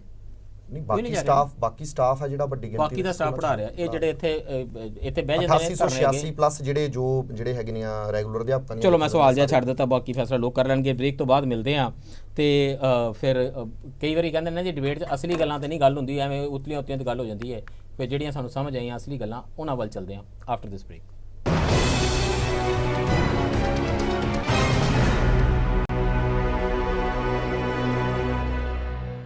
ਬ੍ਰੇਕ ਤੋਂ ਬਾਅਦ ਫਿਰ ਸਵਾਗਤ ਹੈ ਜੀ। ਚਰਚਾ ਕਰ ਰਹੇ ਹਾਂ, ਟੀਚਰਸ ਸਟਰਗਲ ਕਰ ਰਹੇ ਨੇ ਆਪਣੀ ਤਨਖਾਹਾਂ ਠੀਕ ਕਰਾਉਣ ਲਈ, ਵਧਾਉਣ ਲਈ ਨਹੀਂ ਬਲਕਿ ਘਟ ਨਾ ਜਾਣ ਇਸ ਗੱਲ ਲਈ। ਸਾਡੇ ਨਾਲ ਚਰਚਾ ਵਿੱਚ ਸ਼ਾਮਿਲ ਨੇ ਡਾਕਟਰ ਕੁਲਦੀਪ ਪੁਰੀ ਜੀ, ਪੰਜਾਬ ਯੂਨੀਵਰਸਿਟੀ ਤੋਂ ਐਜੂਕੇਸ਼ਨਿਸਟ ਨੇ, ਦੀਦਾਰ ਸਿੰਘ ਮੁਦਕੀ ਜੀ ਟੀਚਰ ਘੋਲ ਨੂੰ ਅੱਗੇ ਵਧ ਕੇ ਲੜ ਰਹੇ ਨੇ, ਸਰ ਸੁੱਚਾ ਸਿੰਘ ਖੱਟੜਾ ਜੀ ਉਮਰ ਭਰ ਇਹਨਾਂ ਟੀਚਰ ਘੋਲਾਂ ਦੇ ਵਿੱਚ ਘੁਲਾਟੀਏ ਰਹੇ ਨੇ, ਤੇ ਪ੍ਰੋਫੈਸਰ ਅਰਵਿੰਦ ਜੀ ਐਜੂਕੇਸ਼ਨ ਦੀਆਂ ਪਾਲਿਸੀਜ਼ ਦੇ ਮਾਹਿਰ ਨੇ। ਦੀਦਾਰ ਸਿੰਘ ਖੱਟੜਾ, ਸੁੱਚਾ ਸਿੰਘ ਖੱਟੜਾ ਜੀ, ਸਿਰਫ ਇੰਨੀ ਗੱਲ ਪੁੱਛਣੀ ਹੈ ਬਈ 1980 ਦੇ ਮੁਕਾਬਲੇ ਸਟੂਡੈਂਟਸ ਦਾ ਨੰਬਰ ਸਰਕਾਰੀ ਸਕੂਲਾਂ ਵਿੱਚ ਅੱਧਾ ਰਹਿ ਗਿਆ। 23 ਲੱਖ ਸਟੂਡੈਂਟ ਸਰਕਾਰੀ ਸਕੂਲਾਂ ਵਿੱਚ ਹੈ, 33 ਲੱਖ ਸਟੂਡੈਂਟ ਪ੍ਰਾਈਵੇਟ ਸਕੂਲਾਂ ਵਿੱਚ ਹੈ, 75 ਲੱਖ ਟੋਟਲ ਸਟੂਡੈਂਟ ਹੈ। ਤੇ ਹੁਣ ਚੱਕਰ ਇਹ ਹੈ ਵੀ 8500 ਪ੍ਰਾਈਵੇਟ ਸਕੂਲ ਨੇ ਪੰਜਾਬ 'ਚ, 19,500 ਸਰਕਾਰੀ ਸਕੂਲ ਨੇ। ਟੀਚਰ 1980 ਤੋਂ ਜਿੰਨੇ ਹੁੰਦੇ ਸੀ 1980 'ਚ ਉਸ ਤੋਂ ਵੀ ਜ਼ਿਆਦਾ ਹੈਗੇ ਨੇ। ਤੇ ਰਿਜ਼ਲਟ ਤਾਂ ਹਾਲ ਇਹ ਹੈ ਵੀ ਪੰਜਾਬ ਸਕੂਲ ਐਜੂਕੇਸ਼ਨ ਬੋਰਡ ਦੇ ਵਿੱਚ 10ਵੀਂ 'ਚੋਂ 40% ਬੱਚੇ ਫੇਲ ਹੋ ਜਾਂਦੇ ਨੇ।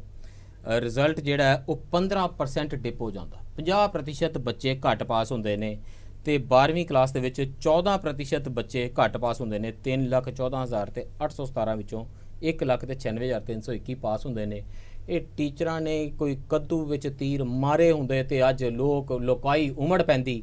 ਉੱਥੇ ਗਰੀਬਾਂ ਦੇ ਬੱਚੇ ਪੜ੍ਹਦੇ ਨੇ, ਉਹਨਾਂ ਮਾਂ-ਬਾਪ ਦੀ ਆਵਾਜ਼ ਨਹੀਂ ਹੈ। ਤੁਸੀਂ ਪ੍ਰਾਈਵੇਟ ਸਕੂਲ ਦੇ ਵਿੱਚ ਟੀਚਰ 4 ਦਿਨ ਸਟ੍ਰਾਈਕ ਕਰਕੇ ਦੇਖਣ ਤੇ ਦੇਖੋ ਪੇਰੈਂਟਸ ਕਿਵੇਂ ਉਮੜ ਕੇ ਆਉਂਦੇ ਨੇ ਕਿ ਸਾਡੇ ਟੀਚਰ ਮਿਸਿੰਗ ਨੇ। ਇੱਥੇ ਟੀਚਰਾਂ ਦਾ ਧਰਨਾ ਚੱਲ ਰਿਹਾ, ਕਿੰਨਵਾਂ ਦਿਨ ਹੋ ਗਿਆ ਜੀ ਅੱਜ ਮੁਦਕੀ ਜੀ? 27ਵਾਂ ਦਿਨ ਅਸੀਂ ਇਹ ਡਿਸਕਸ ਕਰ ਰਹੇ ਹਾਂ। 27 ਦਿਨਾਂ ਤੋਂ ਟੀਚਰ ਉੱਥੇ ਬੈਠੇ ਨੇ। ਇਹ ਟੀਚਰ ਸਕੂਲਾਂ ਵਿੱਚ ਹੋਣੇ ਚਾਹੀਦੇ ਸੀ ਪੜ੍ਹਾਉਂਦੇ। ਸਰ ਪਹਿਲਾਂ ਤਾਂ ਮੈਂ ਜਿਹੜਾ ਸਾਡੇ ਤੇ ਇਲਜ਼ਾਮ ਲੱਗਿਆ ਨਾ, ਮੈਂ ਉਹਦਾ ਉੱਤਰ ਦੇਣਾ ਚਾਹੁੰਦਾ। ਮੈਂ ਤਾਂ ਲਾਇਆ ਨਹੀਂ ਕੋਈ ਜੀ, ਅਸੀਂ ਗਵਰਨਮੈਂਟ ਸਰਕਾਰ ਤੇ ਲਾ ਰਿਹਾ ਸੀ। ਅਸੀਂ ਗਵਰਨਮੈਂਟ ਟੀਚਰ ਯੂਨੀਅਨ ਵੱਲੋਂ ਬਕਾਇਦਾ ਤੌਰ ਤੇ ਜਨਰਲ ਕੌਂਸਲ ਕਰਕੇ, ਜਨਰਲ ਕੌਂਸਲ ਬਲਾਕ ਪ੍ਰੈਜ਼ੀਡੈਂਟਸ ਔਰ ਡਿਸਟ੍ਰਿਕਟ ਪ੍ਰੈਜ਼ੀਡੈਂਟਸ ਦੀ ਹੁੰਦੀ ਹੈ ਜੀ, ਅਸੀਂ ਉਹਦੇ ਚ ਬਕਾਇਦਾ ਤੌਰ ਤੇ ਜਨਰਲ ਕੌਂਸਲ ਦੇ ਵਿੱਚ ਮਤਾ ਪਾਸ ਕੀਤਾ ਵੀ ਜਥੇਬੰਦੀ ਦੇ ਲੀਡਰ ਆਪਣੇ ਬੱਚਿਆਂ ਨੂੰ ਆਪਣੇ ਸਕੂਲ ਚ ਪੜ੍ਹਾਉਣਗੇ। ਸਾਡੇ ਉਦੋਂ ਸਟੇਟ ਦੇ ਪ੍ਰੈਜ਼ੀਡੈਂਟ ਸੀਗੇ ਪਿਆਰਾ ਸਿੰਘ ਜੀ, ਪ੍ਰਿੰਸੀਪਲ ਪਿਆਰਾ ਸਿੰਘ, ਉਹ ਡਿਓ ਰਿਟਾਇਰ ਹੋਏ। ਸਰ ਉਹਨਾਂ ਨੇ ਦੂਜੇ ਦਿਨ ਆਪਣੀ ਲੜਕੀ ਪ੍ਰਾਈਵੇਟ ਸਕੂਲ ਤੋਂ ਹਟਾ ਕੇ ਆਪਣੇ ਸਰਕਾਰੀ ਸੀਨੀਅਰ ਸੈਕੰਡਰੀ ਸਕੂਲ ਚ ਲਿਆਂਦੀ। ਇਹਦਾ ਕੀ ਜਵਾਬ ਦੇਣਾ ਨਾ? ਇਹ ਮੈਂ ਅਗਲੀ ਗੱਲ ਪਿਆਰੇਲਾਲ ਗਰਗ ਜੀ ਦਾ ਲੇਖ ਹੈ ਪੰਜਾਬੀ ਟ੍ਰਿਬਿਊਨ ਚ, ਉਹਨਾਂ ਦੀ ਲਾਈਨ ਹੈ, ਉਹ ਕਹਿੰਦੇ ਆ ਇਹਨਾਂ ਦਾ ਸਿਸਟਮ ਬਣ ਗਿਆ ਨੌਕਰੀ ਸਰਕਾਰੀ, ਬੱਚਿਆਂ ਦੀ ਪੜ੍ਹਾਈ ਪ੍ਰਾਈਵੇਟ ਸਕੂਲਾਂ ਵਿੱਚ ਆਮ ਵਤੀਰਾ ਬਣ ਲਿਆ। ਔਰ ਵੀ ਨੋ ਕਿ this is true, we know that this is true. ਜੇ ਸਰ ਜਥੇਬੰਦੀਆਂ ਨੇ ਇਹ ਸੁਣਨਾ ਹੈ ਫਿਰ ਸੁਣਨਾ ਹੀ ਹੈ। ਲੇਕਿਨ ਅਸੀਂ ਦੇਖੋ ਡਾਕਟਰ ਪੁਰੀ ਸਾਹਿਬ, ਤੁਹਾਨੂੰ ਪਤਾ ਹੈ ਵੀ ਸਰਕਾਰੀ ਸਕੂਲਾਂ ਦੇ ਵਿੱਚ ਅੰਗਰੇਜ਼ੀ ਟੀਚਰ ਵੱਖਰਾ ਨਹੀਂ ਸੀ। ਹਾਂ, ਕਾਡਰ ਹੀ ਨਹੀਂ ਸੀ ਗੱਲ। 2004 ਦੇ ਵਿੱਚ ਮੈਂ ਫਾਈਲ ਜਿਹੜੀ ਹੈ ਉਹ ਮੂਵ ਕਰਵਾਈ ਵੀ ਅੰਗਰੇਜ਼ੀ ਦਾ ਟੀਚਰ ਵੱਖਰਾ ਹੋਣਾ ਚਾਹੀਦਾ, ਸੋਸ਼ਲ ਸਟੱਡੀ ਦਾ ਵੱਖਰਾ ਹੋਣਾ ਚਾਹੀਦਾ। ਔਰ ਉਹ ਅਪਾਇੰਟਮੈਂਟ ਪਹਿਲੀ ਵਾਰੀ 1000 ਅਪਾਇੰਟਮੈਂਟ ਜਿਹੜੀ ਹੈਗੀ ਆ ਉਹ ਆਮ ਨਾਟ ਗੋਇੰਗ ਇਨਟੂ ਦੋਸ। ਦੇਖੋ ਟੀਚਰਾਂ ਦੇ ਲੰਬੇ ਘੋਲ ਦੇ ਵਿੱਚ ਕੁਝ ਮੱਲਾਂ ਬਿਮਾਰੀਆਂ ਹੁੰਦੀਆਂ ਤੇ ਕੁਝ ਚੰਗੇ ਕੰਮ ਵੀ ਕੀਤੇ ਹੁੰਦੇ। ਪ੍ਰਾਇਮਰੀ ਹੈ ਹੀ ਸਾਡਾ ਸੀਗਾ। ਸਾਡੀ ਐਸਪੀਜੀ ਇੱਕ ਗੱਲ ਮੈਂ ਵਿੱਚ ਐਡ ਕਰਨੀ ਚਾਹੁੰਦਾ ਹਾਂ। ਪਿਛਲੀ ਗੱਲ ਤੇ ਤੁਸੀਂ ਮੈਨੂੰ ਖਤਮ ਨਹੀਂ ਕਰਨ ਦਿੱਤੀ, ਤੁਸੀਂ ਇਹ ਪੂਰੀ ਕਰੋ। ਨਹੀਂ, ਮੈਂ ਕਿਉਂਕਿ ਗੱਲ ਦੇ ਇਤਿਹਾਸ ਵੱਲ ਜਾਣਾ ਫਿਰ ਚੰਗੀ ਤਰ੍ਹਾਂ ਜਾਣਾ ਪਊਗਾ, ਤੇ ਜੇ ਇਸ ਮੁੱਦੇ ਤੇ ਰਹਿਣਾ, ਇਸ ਮੁੱਦੇ ਤੇ ਰਹੀਏ, ਚਲੋ ਮੈਂ ਉਹ ਗੱਲ ਛੱਡ ਦੇਣਾ, ਫਿਰ ਸਹੀ ਕਿਤੇ। ਪਰ ਇਹਨਾਂ ਦੀ ਗੱਲ ਜਿਹੜੀ ਤੇ ਮੈਂ ਦੱਸਣਾ ਚਾਹੁੰਦਾ ਵੀ ਮੈਂ ਪੰਜਾਬ ਗਵਰਨਮੈਂਟ ਦੇ ਸਰਕਾਰੀ ਸਕੂਲ 'ਚ ਪੜ੍ਹਿਆ, ਆਪਣੇ ਪਿੰਡ ਦੇ ਸਕੂਲ 'ਚ। 1980 'ਚ ਮੈਂ 8ਵੀਂ ਕੀਤੀ। ਅੱਛਾ, ਆਪਣੇ ਪਿੰਡ 'ਚ 8ਵੀਂ 'ਚ ਪੜ੍ਹਦਾ ਸਾਂ। ਬਸ ਉਸੇ ਵੇਲੇ ਮੈਂ 8ਵੀਂ ਕੀਤੀ ਹੈ ਤੇ ਇਦਾਂ ਦੇ ਸਕੂਲ 'ਚ ਮੈਂ ਇੱਕ ਦੋ ਟੀਚਰ ਜਿਹੜੇ ਸੀ ਉਹ ਪੜਾਉਂਦੇ ਨਹੀਂ ਸੀ, ਕਲਾਸਾਂ ਨਹੀਂ ਸੀ ਲਾਉਂਦੇ, ਤੇ ਮੈਂ ਤੇ ਉਦੋਂ ਵੀ ਐਕਟਿਵ ਸਾਂ, ਉਸ ਵੇਲੇ ਵੀ ਸਾਡੀ ਜਿਹੜੀ ਸਟੂਡੈਂਟ ਪੋਲਿਟਿਕਸ ਐਕਟਿਵ ਸਾਂ। ਇਹ ਕਿਉਂ ਨਹੀਂ ਲਾਉਂਦੇ ਕਲਾਸਾਂ? ਜਦੋਂ ਅਸੀਂ ਜਾਣਨ ਦੀ ਕੋਸ਼ਿਸ਼ ਕੀਤੀ ਸਾਨੂੰ ਪਤਾ ਲੱਗਾ ਵੀ ਬਾਕੀਆਂ ਨੂੰ ਤੇ ਹੈਡਮਾਸਟਰ ਲਵਾ ਦੇਗਾ, ਪਰ ਇਹ ਯੂਨੀਅਨ ਲੀਡਰ ਨੇ, ਇਸ ਕਰਕੇ ਨਹੀਂ ਲਾਉਂਦੇ। ਯੂਨੀਅਨ ਲੀਡਰਾਂ ਨੇ ਯੂਨੀਅਨ ਦੇ ਲੀਡਰ ਨਹੀਂ ਸੀ ਪੜਾਉਂਦੇ, ਬਾਕੀ ਸਾਰੇ ਟੀਚਰ ਪੜਾਉਂਦੇ। I am not missing letter parallel Garg ਜੀ ਨਾ ਜੀ। ਸੋ ਇਹ ਗੱਲ ਮੈਂ ਆਪਣਾ ਐਕਸਪੀਰੀਅੰਸ ਦੱਸ ਰਿਹਾ, ਮੈਂ ਕੋਈ ਹੋਰ ਡਾਟਾ ਨਹੀਂ ਲੈ ਰਿਹਾ। ਹੈਡਮਾਸਟਰ ਨੇ ਕਿਹਾ ਵੀ ਬਾਕੀ ਕਿਸ ਦੀ ਕੰਪਲੇਂਟ ਕਰੋ, ਉਹਨੂੰ ਮੈਂ ਫੋਰਸ ਕਰ ਸਕਦਾ। ਇਹ ਯੂਨੀਅਨ ਲੀਡਰ ਨੇ, ਇਹਨਾਂ ਨੂੰ ਮੈਂ ਹੱਥ ਨਹੀਂ ਪਾ ਸਕਦਾ। ਮੈਂ ਇੰਟਰਪਟ ਕਰਨਾ ਚਾਹਾਂਗਾ ਡਾਕਟਰ ਸਾਹਿਬ ਆਹੀ ਅੰਦਰ ਦੱਸਿਆ ਨਾ, ਮੈਂ ਆਪਣੀ ਜਥੇਬੰਦੀ ਦਾ ਤੇ ਜਿਹੜਾ ਤੁਸੀਂ ਦੇਖ ਕੇ ਆਏ ਕਦੇ ਵੀ ਜਾ ਸਕਦੇ ਇਹ 1980 ਦੀ ਗੱਲ। ਤਾਂ ਜੇਕਰ ਸਾਰੇ ਸਕੂਲ ਨੇ ਇਹ ਗੱਲ ਕਹੀ ਕਿ ਪੂਰਾ ਪੜਾਉਂਦੇ ਨੇ, ਜ਼ੋਰ ਲਾ ਕੇ ਪੜਾਉਂਦੇ ਨੇ, ਈਵਨ ਜਿਹੜਾ ਸਕੂਲ ਨੂੰ ਮੈਂ ਖੁਦ ਉਸੇ ਸਕੂਲ 'ਚ ਪੜਿਆ, I am not going there, ਔਰ ਉਦੋਂ ਕੁਲਦੀਪੁਰੀ ਜੀ ਕਿਉਂ ਇਹ ਸਿਚੁਏਸ਼ਨ ਆ ਗਈ? ਸਰ ਮੈਂ ਨਾ ਥੋੜਾ ਹਿਸਟਰੀ, ਅੱਛਾ ਚਲੋ ਤੁਸੀਂ ਪਹਿਲਾਂ ਜਿਵੇਂ ਅਰਵਿੰਦ ਜੀ ਨੇ ਜਿਵੇਂ ਕਿਹਾ ਨਾ ਜੀ, ਅਸਲ 'ਚ ਤੁਸੀਂ ਨਾ ਕੁਝ ਮੁੱਦੇ ਉਠਾਏ ਸੀਗੇ ਕੋਠਾਰੀ ਕਮਿਸ਼ਨ ਦਾ। ਹੁਣ ਇਸ ਤਰ੍ਹਾਂ ਅੱਜ ਹਾਲਾਤ ਇਹ ਹੋ ਗਏ ਨੇ ਕਿ ਕੋਠਾਰੀ ਕਮਿਸ਼ਨ ਦਾ ਓਵਰ ਰੂਲ ਹੋ ਗਿਆ ਬਹੁਤ ਬੁਰੀ ਤਰ੍ਹਾਂ, ਔਰ ਜਿਹੜੇ ਹੁਣ ਜਿਹੜੇ ਨੈਰੇਟਿਵਸ ਨੇ ਨਵੇਂ, ਐਕਚੁਅਲੀ ਪਾਲਿਸੀ ਨਾਲ ਉਹ ਰਿਪਲੇਸ ਹੋ ਗਿਆ, ਔਰ ਪਾਲਿਸੀ ਜਿਹੜੀਆਂ ਨਵੀਆਂ ਬਣੀਆਂ ਨੇ ਉਹਦੇ ਵਿੱਚ ਤੁਸੀਂ ਇਹ ਦੇਖੋ ਹੁਣ ਜਿਹੜਾ ਨੈਰੇਟਿਵ ਬਣਦਾ ਉਹ ਇਹ ਪਹਿਲਾਂ ਇਹ ਬਣਨਾ ਸ਼ੁਰੂ ਹੋ ਗਿਆ ਕਿ ਤੁਸੀਂ ਉਹਨੇ ਕਿਹਾ ਸੀਗਾ ਕਿ ਕੋਠਾਰੀ ਕਮਿਸ਼ਨ ਨੇ ਕਿਹਾ ਕਿ ਅਲੱਗ-ਅਲੱਗ ਸੈਲਰੀਜ਼ ਨਹੀਂ ਹੋਣੀਆਂ ਚਾਹੀਦੀਆਂ। ਬਿਲਕੁਲ ਅੱਜ ਦੀ ਪਾਲਿਸੀ ਇਹ ਪ੍ਰਮੋਟ ਕਰਦੀ ਹੈ ਕਿ ਡਿਫਰੈਂਸ਼ੀਅਲ ਸੈਲਰੀਜ਼ ਦੇਣਾ ਇਹ ਅਗਾਂਹ ਵਧੂ ਸਟੈਪ ਹੈ। ਹਾਂ, ਇਹ ਮੈਨੇਜਮੈਂਟ ਸਟ੍ਰੈਟਜੀ ਹੈ। ਬਿਲਕੁਲ। ਦੂਸਰੀ ਗੱਲ ਇੱਕ ਹੋਰ, ਤੁਸੀਂ ਇਹ ਕਿਹਾ ਸੀਗਾ, ਅਰਵਿੰਦ ਜੀ ਨੇ ਇਸ਼ਾਰਾ ਕੀਤਾ ਸੀ ਕਿ ਜਿਹੜੇ ਅੱਛਾ ਕੰਮ ਕਰਦੇ ਸੀਗੇ ਸਕੂਲ, ਉਹਨਾਂ ਨੂੰ ਗਵਰਨਮੈਂਟ ਟੇਕ ਓਵਰ ਕਰਦੀ ਸੀਗੀ। ਹੁਣ ਗਵਰਨਮੈਂਟ ਆਪਣੇ ਵੀ ਚੰਗੇ ਛੱਡਣ ਨੂੰ ਤਿਆਰ ਹੈ। ਆਲਮੋਸਟ 94 ਜਾਂ 5 ਮੈਨੂੰ ਐਗਜ਼ੈਕਟ ਡੇਟ ਭੁੱਲ ਰਹੀ ਹੈ, ਉਹਦੇ ਵਿੱਚ world bank maybe in 2000 world bank ਨੂੰ ਗਵਰਨਮੈਂਟ ਆਫ ਇੰਡੀਆ ਨੇ ਇੱਕ ਸਟੱਡੀ ਕਮਿਸ਼ਨ ਕਰਨ ਨਹੀਂ ਦਿੱਤੀ ਕਿ ਤੁਸੀਂ ਇਹ ਦੱਸੋ ਕਿ ਗ੍ਰਾਂਟ ਐਂਡ ਏਡ ਸਿਸਟਮ ਜਿਹੜਾ ਹੈਗਾ ਉਹ ਕੀ ਹੋਣਾ ਚਾਹੀਦਾ।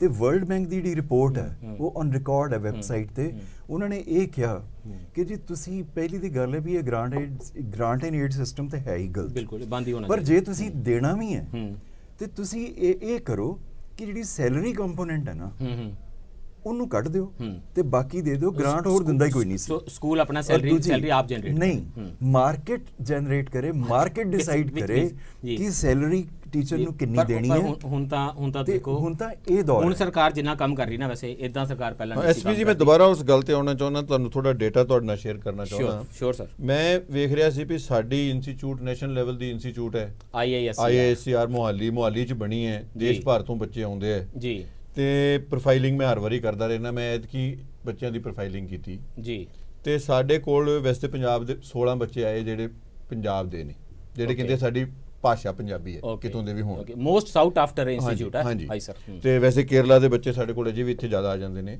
ਅੱਛਾ ਜੀ। ਉਹਨਾਂ ਚੋਂ ਮੈਂ ਵੇਖਿਆ ਵੀ ਪਿੰਡਾਂ ਦੇ ਕਿੰਨੇ, ਸ਼ਹਿਰਾਂ ਦੇ ਕਿੰਨੇ, ਤੇ ਪੰਜਾਬ ਸਕੂਲ ਐਜੂਕੇਸ਼ਨ ਬੋਰਡ ਦੇ ਕਿੰਨੇ ਆ। I need that figure. ਹਾਂਜੀ, 16 ਚੋਂ ਸਿਰਫ 2 ਬੱਚੇ ਆ। 2 ਬੱਚੇ ਪੰਜਾਬ ਸਕੂਲ ਐਜੂਕੇਸ਼ਨ ਬੋਰਡ ਦੇ। ਅੱਛਾ, ਉਹਨਾਂ ਚੋਂ ਪੰਜਾਬੀ ਮੀਡੀਅਮ ਵਾਲਾ ਕਿੰਨੇ ਨੇ? ਪੰਜਾਬੀ ਮੀਡੀਅਮ ਵਾਲਾ ਟੋਟਲ ਸਾਰੇ ਮੁਲਕ ਚੋਂ ਹੀ 6 ਬੱਚੇ ਨੇ। ਸਾਰੇ ਮੁਲਕ ਦੇਖੋ 26 ਬੱਚਿਆਂ ਨੇ ਕਿਹਾ ਵੀ ਅਸੀਂ ਪਿੰਡੂ ਆ, ਉਹਨਾਂ ਚੋਂ 24 ਨੇ ਕਿਹਾ ਵੀ ਅਸੀਂ ਆਪਣੀ 10ਵੀਂ ਦੀ ਐਜੂਕੇਸ਼ਨ ਅੰਗਰੇਜ਼ੀ ਚ ਲਈਏ, ਨਹੀਂ ਕਿ ਪਿੰਡੂ ਨੇ। ਜੀ ਜੀ, ਐਨਫ ਸਰ। ਔਰ 92 ਬੱਚੇ CBSE ਦੇ ਨੇ, ਤੇ ਸਾਰੇ ਦੇਸ਼ ਦੇ ਬੋਰਡਾਂ ਚੋਂ ਰਲਾ ਕੇ ਬਾਕੀ Punjab. It says so much. ਹੁਣ ਗੱਲ ਇਹ ਹੈ ਖੱਟਰਾ ਸਾਹਿਬ ਕਿ ਕੰਮ ਜਿਹੜਾ ਸਰਕਾਰ ਕਰ ਰਹੀ ਹੈ ਨਾ, ਤੁਸੀਂ ਇਧਰੋਂ ਆਰਡਰ ਜਾਂਦਾ ਕਿ ਜੀਨ ਨਹੀਂ ਪਾ ਕੇ ਆਣੀ, ਭੜਕਾਊ ਕੱਪੜੇ ਨਹੀਂ ਪਾ ਕੇ ਆਣੇ। ਫਿਰ ਸੈਕਟਰੀ ਸਾਹਿਬ ਨੇ ਇਸੇ ਸਾਲ ਵਿਸਾਖੀ ਦੇ ਮਹੀਨੇ 'ਚ ਆਰਡਰ ਕੱਢਿਆ ਕਿ ਦੇਖੋ ਜੀ, ਆਪਣੇ ਲੈਵਲ ਦੇ ਉੱਤੇ ਨਾ ਤੁਸੀਂ ਜੇ ਅੰਗਰੇਜ਼ੀ ਮਾਧਿਅਮ ਹੋ ਸਕਦੇ ਹੋ ਤੇ ਹੋ ਜਾਵੋ। ਸਕੂਲ ਆਪਣੇ ਆਪ ਹੀ ਫੈਸਲਾ ਕਰ ਲਵੇ ਜੇ ਇੰਗਲਿਸ਼ ਮੀਡੀਅਮ ਬਣਨਾ ਹੈ, ਅਸੀਂ ਤੁਹਾਨੂੰ ਨਾ ਐਕਸਟਰਾ ਟੀਚਰ ਦੇ ਸਕਦੇ ਹਾਂ, ਨਾ ਕੋਈ ਐਕਸਟਰਾ ਇੱਕ ਪੈਸਾ ਦੇ ਸਕਦੇ ਹਾਂ, ਆਪੇ ਅੰਗਰੇਜ਼ੀ ਮੀਡੀਅਮ ਹੋਣਾ ਹੋ ਜਾਓ। ਇੱਕ ਬੜੀ ਪਿਆਰੀ ਗੱਲ ਕੀਤੀ ਉਹਨਾਂ ਨੇ ਕਿਹਾ ਵੀ ਜਿਹੜੇ ਸਕੂਲ ਆਪਣੇ ਬਿਜਲੀ ਦੇ ਬਿੱਲ ਨਹੀਂ ਦੇ ਪਾ ਰਹੇ, ਟੀਚਰਾਂ ਦੀ ਨਹੀਂ ਮੈਂ ਗੱਲ ਕਰ ਰਿਹਾ, ਸਰਕਾਰ ਜੀ ਦੀ, ਜਿਹੜੇ ਸਕੂਲ ਬਿਜਲੀ ਦੇ ਬਿੱਲ ਨਹੀਂ ਦੇ ਪਾ ਰਹੇ ਉਹ ਪੰਚਾਇਤ ਦੇ ਨਾਮ ਤੇ ਕਨੈਕਸ਼ਨ ਟ੍ਰਾਂਸਫਰ ਕਰ ਦੇਣ। ਪੰਚਾਇਤਾਂ ਇਹ ਦੇ ਦੇਣਗੀਆਂ ਬਿਜਲੀ ਦੇ ਬਿੱਲ, ਤੇ ਪੰਚਾਇਤਾਂ ਕਿਉਂ ਦੇਣਗੀਆਂ? ਚਿੱਠੀ 'ਚ ਲਿਖਿਆ, TPI ਸੈਕੰਡਰੀ ਨੇ ਸਾਰੇ DOs ਤੇ ਸਕੂਲ ਹੈਡਸ ਨੂੰ ਚਿੱਠੀ ਲਿਖੀ ਹੈ। ਉਹਨਾਂ ਨੇ ਕਿਹਾ ਕਿ ਪਿੰਡ ਦੀਆਂ ਪੰਚਾਇਤਾਂ ਸਰਕਾਰ ਦੁਆਰਾ ਲਏ ਹੋਏ ਪੋਜ਼ਿਟਿਵ ਸਟੈਪਸ ਤੋਂ ਪਹਿਲਾਂ ਤੋਂ ਹੀ ਇੰਨੀਆਂ ਖੁਸ਼ ਹਨ ਕਿ ਉਹ ਖੁਸ਼ੀ ਇਹ ਬਿਜਲੀ ਦੇ ਬਿੱਲ ਦੇ ਦੇਣਗੀਆਂ। ਇਹ ਚਿੱਠੀ ਹੈ ਜੀ TPI ਸੈਕੰਡਰੀ ਦੀ। ਕਿਆ ਜੀ ਤੁਸੀਂ ਮੋਹਰ ਲਾ ਰਹੇ ਹੋ ਕਿ ਹੈਗੀ, ਮੇਰੇ ਤਾਂ ਸਾਹਮਣੇ ਪਈ ਹੈ ਜੀ, ਠੀਕ ਹੈ। ਤੇ ਹੁਣ ਇਹ ਦੱਸੋ ਵੀ ਇਸ ਸਭ ਦੇ ਵਿੱਚ ਇਹ ਟੀਚਰਸ ਇੱਥੇ ਹੀ ਰਿਡਿਊਸ ਹੋਣਗੇ ਕਿ ਇਹ ਲੜਾਈ ਜਿਹੜੀ ਆਪਣੀ ਇੰਨੀ ਛੋਟੀ ਜੀ ਲੜਦੇ ਰਹਿਣ। ਸਰਕਾਰ ਵੈਸੇ ਮਦਦ ਕਰਨ ਲੱਗੀ ਹੈ। ਵਿਧਾਨ ਸਭਾ ਦੀ ਕਮੇਟੀ ਨੂੰ ਇੱਕ ਰਿਪੋਰਟ ਸੌਂਪੀ ਹੈ, ਸਬਆਰਡੀਨੇਟ ਲੈਜਿਸਲੇਸ਼ਨ ਕਮੇਟੀ ਹੈ, 12 MLA ਨੇ ਇਹਦੇ ਵਿੱਚ। ਉਹਨਾਂ ਨੇ ਕਿਹਾ ਜੀ ਇੱਕ ਕੰਮ ਕਰੋ, ਜੇ ਸਰਕਾਰੀ ਸਕੂਲ ਇੰਪਰੂਵ ਕਰਨੇ ਨੇ ਨਾ, ਇਹਨਾਂ ਦੇ ਨਾਂ ਵਿੱਚੋਂ ਨਾ ਸਰਕਾਰੀ ਵਰਡ ਕੱਢ ਦਿਓ, ਗਵਰਨਮੈਂਟ ਵਰਡ ਵਿੱਚੋਂ ਕੱਢ ਦਿਓ। ਇਹ ਸ਼ਹੀਦਾਂ ਦੇ ਨਾਮ ਦੇ ਉੱਤੇ, ਫਰੀडम ਫਾਈਟਰਸ ਦੇ ਨਾਮ ਦੇ ਉੱਤੇ ਇਹਨਾਂ ਦਾ ਸਕੂਲ ਕੱਢਿਆ। ਮੁਤਕੀ ਜੀ ਤੁਸੀਂ ਕਿਹੜੀਆਂ ਗੱਲਾਂ ਦੇ ਉੱਤੇ ਕਿੰਨੀਆਂ ਵੱਡੀਆਂ ਲੜਾਈਆਂ ਲੜਨੀਆਂ ਸੀ। ਤੁਹਾਨੂੰ ਜਾਪਦਾ ਹੈ ਕਿ ਇਹ ਲੜਾਈ ਤੁਸੀਂ ਲੜੋ ਔਰ ਮੇਰੀਆਂ ਸ਼ੁਭ ਇੱਛਾਵਾਂ ਤੁਹਾਡੇ ਨਾਲ ਨੇ, but there is a need ਕਿ ਬਹੁਤ ਵੱਡੀ ਲੜਾਈ ਟੀਚਰਸ ਯੂਨੀਅਨਸ ਤੇ ਮੁਲਾਜ਼ਮਾਂ ਦੀਆਂ ਯੂਨੀਅਨ ਤੇ ਹੋਰ ਜਿਹੜੇ ਪ੍ਰੋਗਰੈਸਿਵ ਫੋਰਸਿਸ ਨੇ ਉਹ ਮਿਲ ਕੇ ਵੱਡੀ ਵਿੱਢਣ, ਜਿਹਦਾ ਕੋਈ ਅਸਾਰ ਨਜ਼ਰ ਇੱਥੇ ਵੀ ਨਹੀਂ ਆ ਰਹੇ ਜਿੱਥੇ ਇੰਨਾ ਮਾਮਲਾ ਭੜਕਿਆ ਹੋਇਆ। ਦੇਖੋ ਸਰ, ਇੱਥੇ ਮੈਂ ਇੱਕ ਦੋ ਗੱਲਾਂ ਤੁਹਾਨੂੰ ਨੋਟ ਕਰਾਉਣੀਆਂ ਚਾਹੂੰਗਾ ਕਿ ਅਧਿਆਪਕ ਨੂੰ ਸੁਸਾਇਟੀ ਵਿੱਚੋਂ, ਸਮਾਜ ਵਿੱਚੋਂ ਕੱਟਿਆ ਕਿਵੇਂ ਗਿਆ। ਬਿਲਕੁਲ ਸਰਕਾਰਾਂ ਸਰਕਾਰਾਂ ਨੇ ਆਪਦੀ ਪਾਲਿਸੀ ਨਾਲ ਕੱਟਿਆ ਜੀ। ਅੱਜ ਤੋਂ ਜਿਹੜੇ ਦਹਾਕਿਆਂ ਦੇ ਵਿੱਚ ਮੇਰੇ ਸਤਿਕਾਰਯੋਗ ਪ੍ਰੋਫੈਸਰ ਸਾਹਿਬ ਪੜ੍ਹੇ ਜਾਂ ਮੈਂ ਖੁਦ ਪੜ੍ਹਿਆ, ਤਾਂ ਮੈਂ ਵੀ ਖੁਦ ਸਰਕਾਰੀ ਸਕੂਲ 'ਚ ਪੜ੍ਹਿਆ ਹੋਇਆ, ਔਰ ਜਦੋਂ ਅਸੀਂ ਪੜ੍ਹੇ ਔਰ ਪੜ੍ਹਨ ਤੋਂ ਬਾਅਦ ਅਸੀਂ ਕਿਸੇ ਜੌਬ ਵਿੱਚ ਆਏ, ਅਸੀਂ ਕੋਈ ਡਿਗਰੀਆਂ ਪ੍ਰਾਪਤ ਕੀਤੀਆਂ, ਸਾਨੂੰ ਕੋਈ ਜੌਬ ਮਿਲੀ, ਤਾਂ ਸਾਡੇ ਮਨ ਦੇ ਵਿੱਚ ਅਧਿਆਪਕ ਦੀ ਇੱਕ ਸਤਿਕਾਰ, ਇੱਕ ਕਦਰ ਵਧਿਆ। ਪਿੰਡ ਦੇ ਲੋਕਾਂ ਵਿੱਚ, ਸ਼ਹਿਰ ਦੇ ਲੋਕਾਂ 'ਚ, ਸਮਾਜ ਦੇ ਲੋਕਾਂ ਵਿੱਚ ਉਹਦਾ ਜਿਹੜਾ ਸਤਿਕਾਰ ਇਸ ਕਰਕੇ ਹੁੰਦਾ ਸੀ ਅਧਿਆਪਕ ਦਾ ਕਿ ਇਹਦੇ ਤੋਂ ਪੜ੍ਹ ਕੇ ਸਾਡਾ ਬੱਚਾ ਕਿਸੇ ਜੌਬ 'ਚ ਚਲਿਆ ਗਿਆ।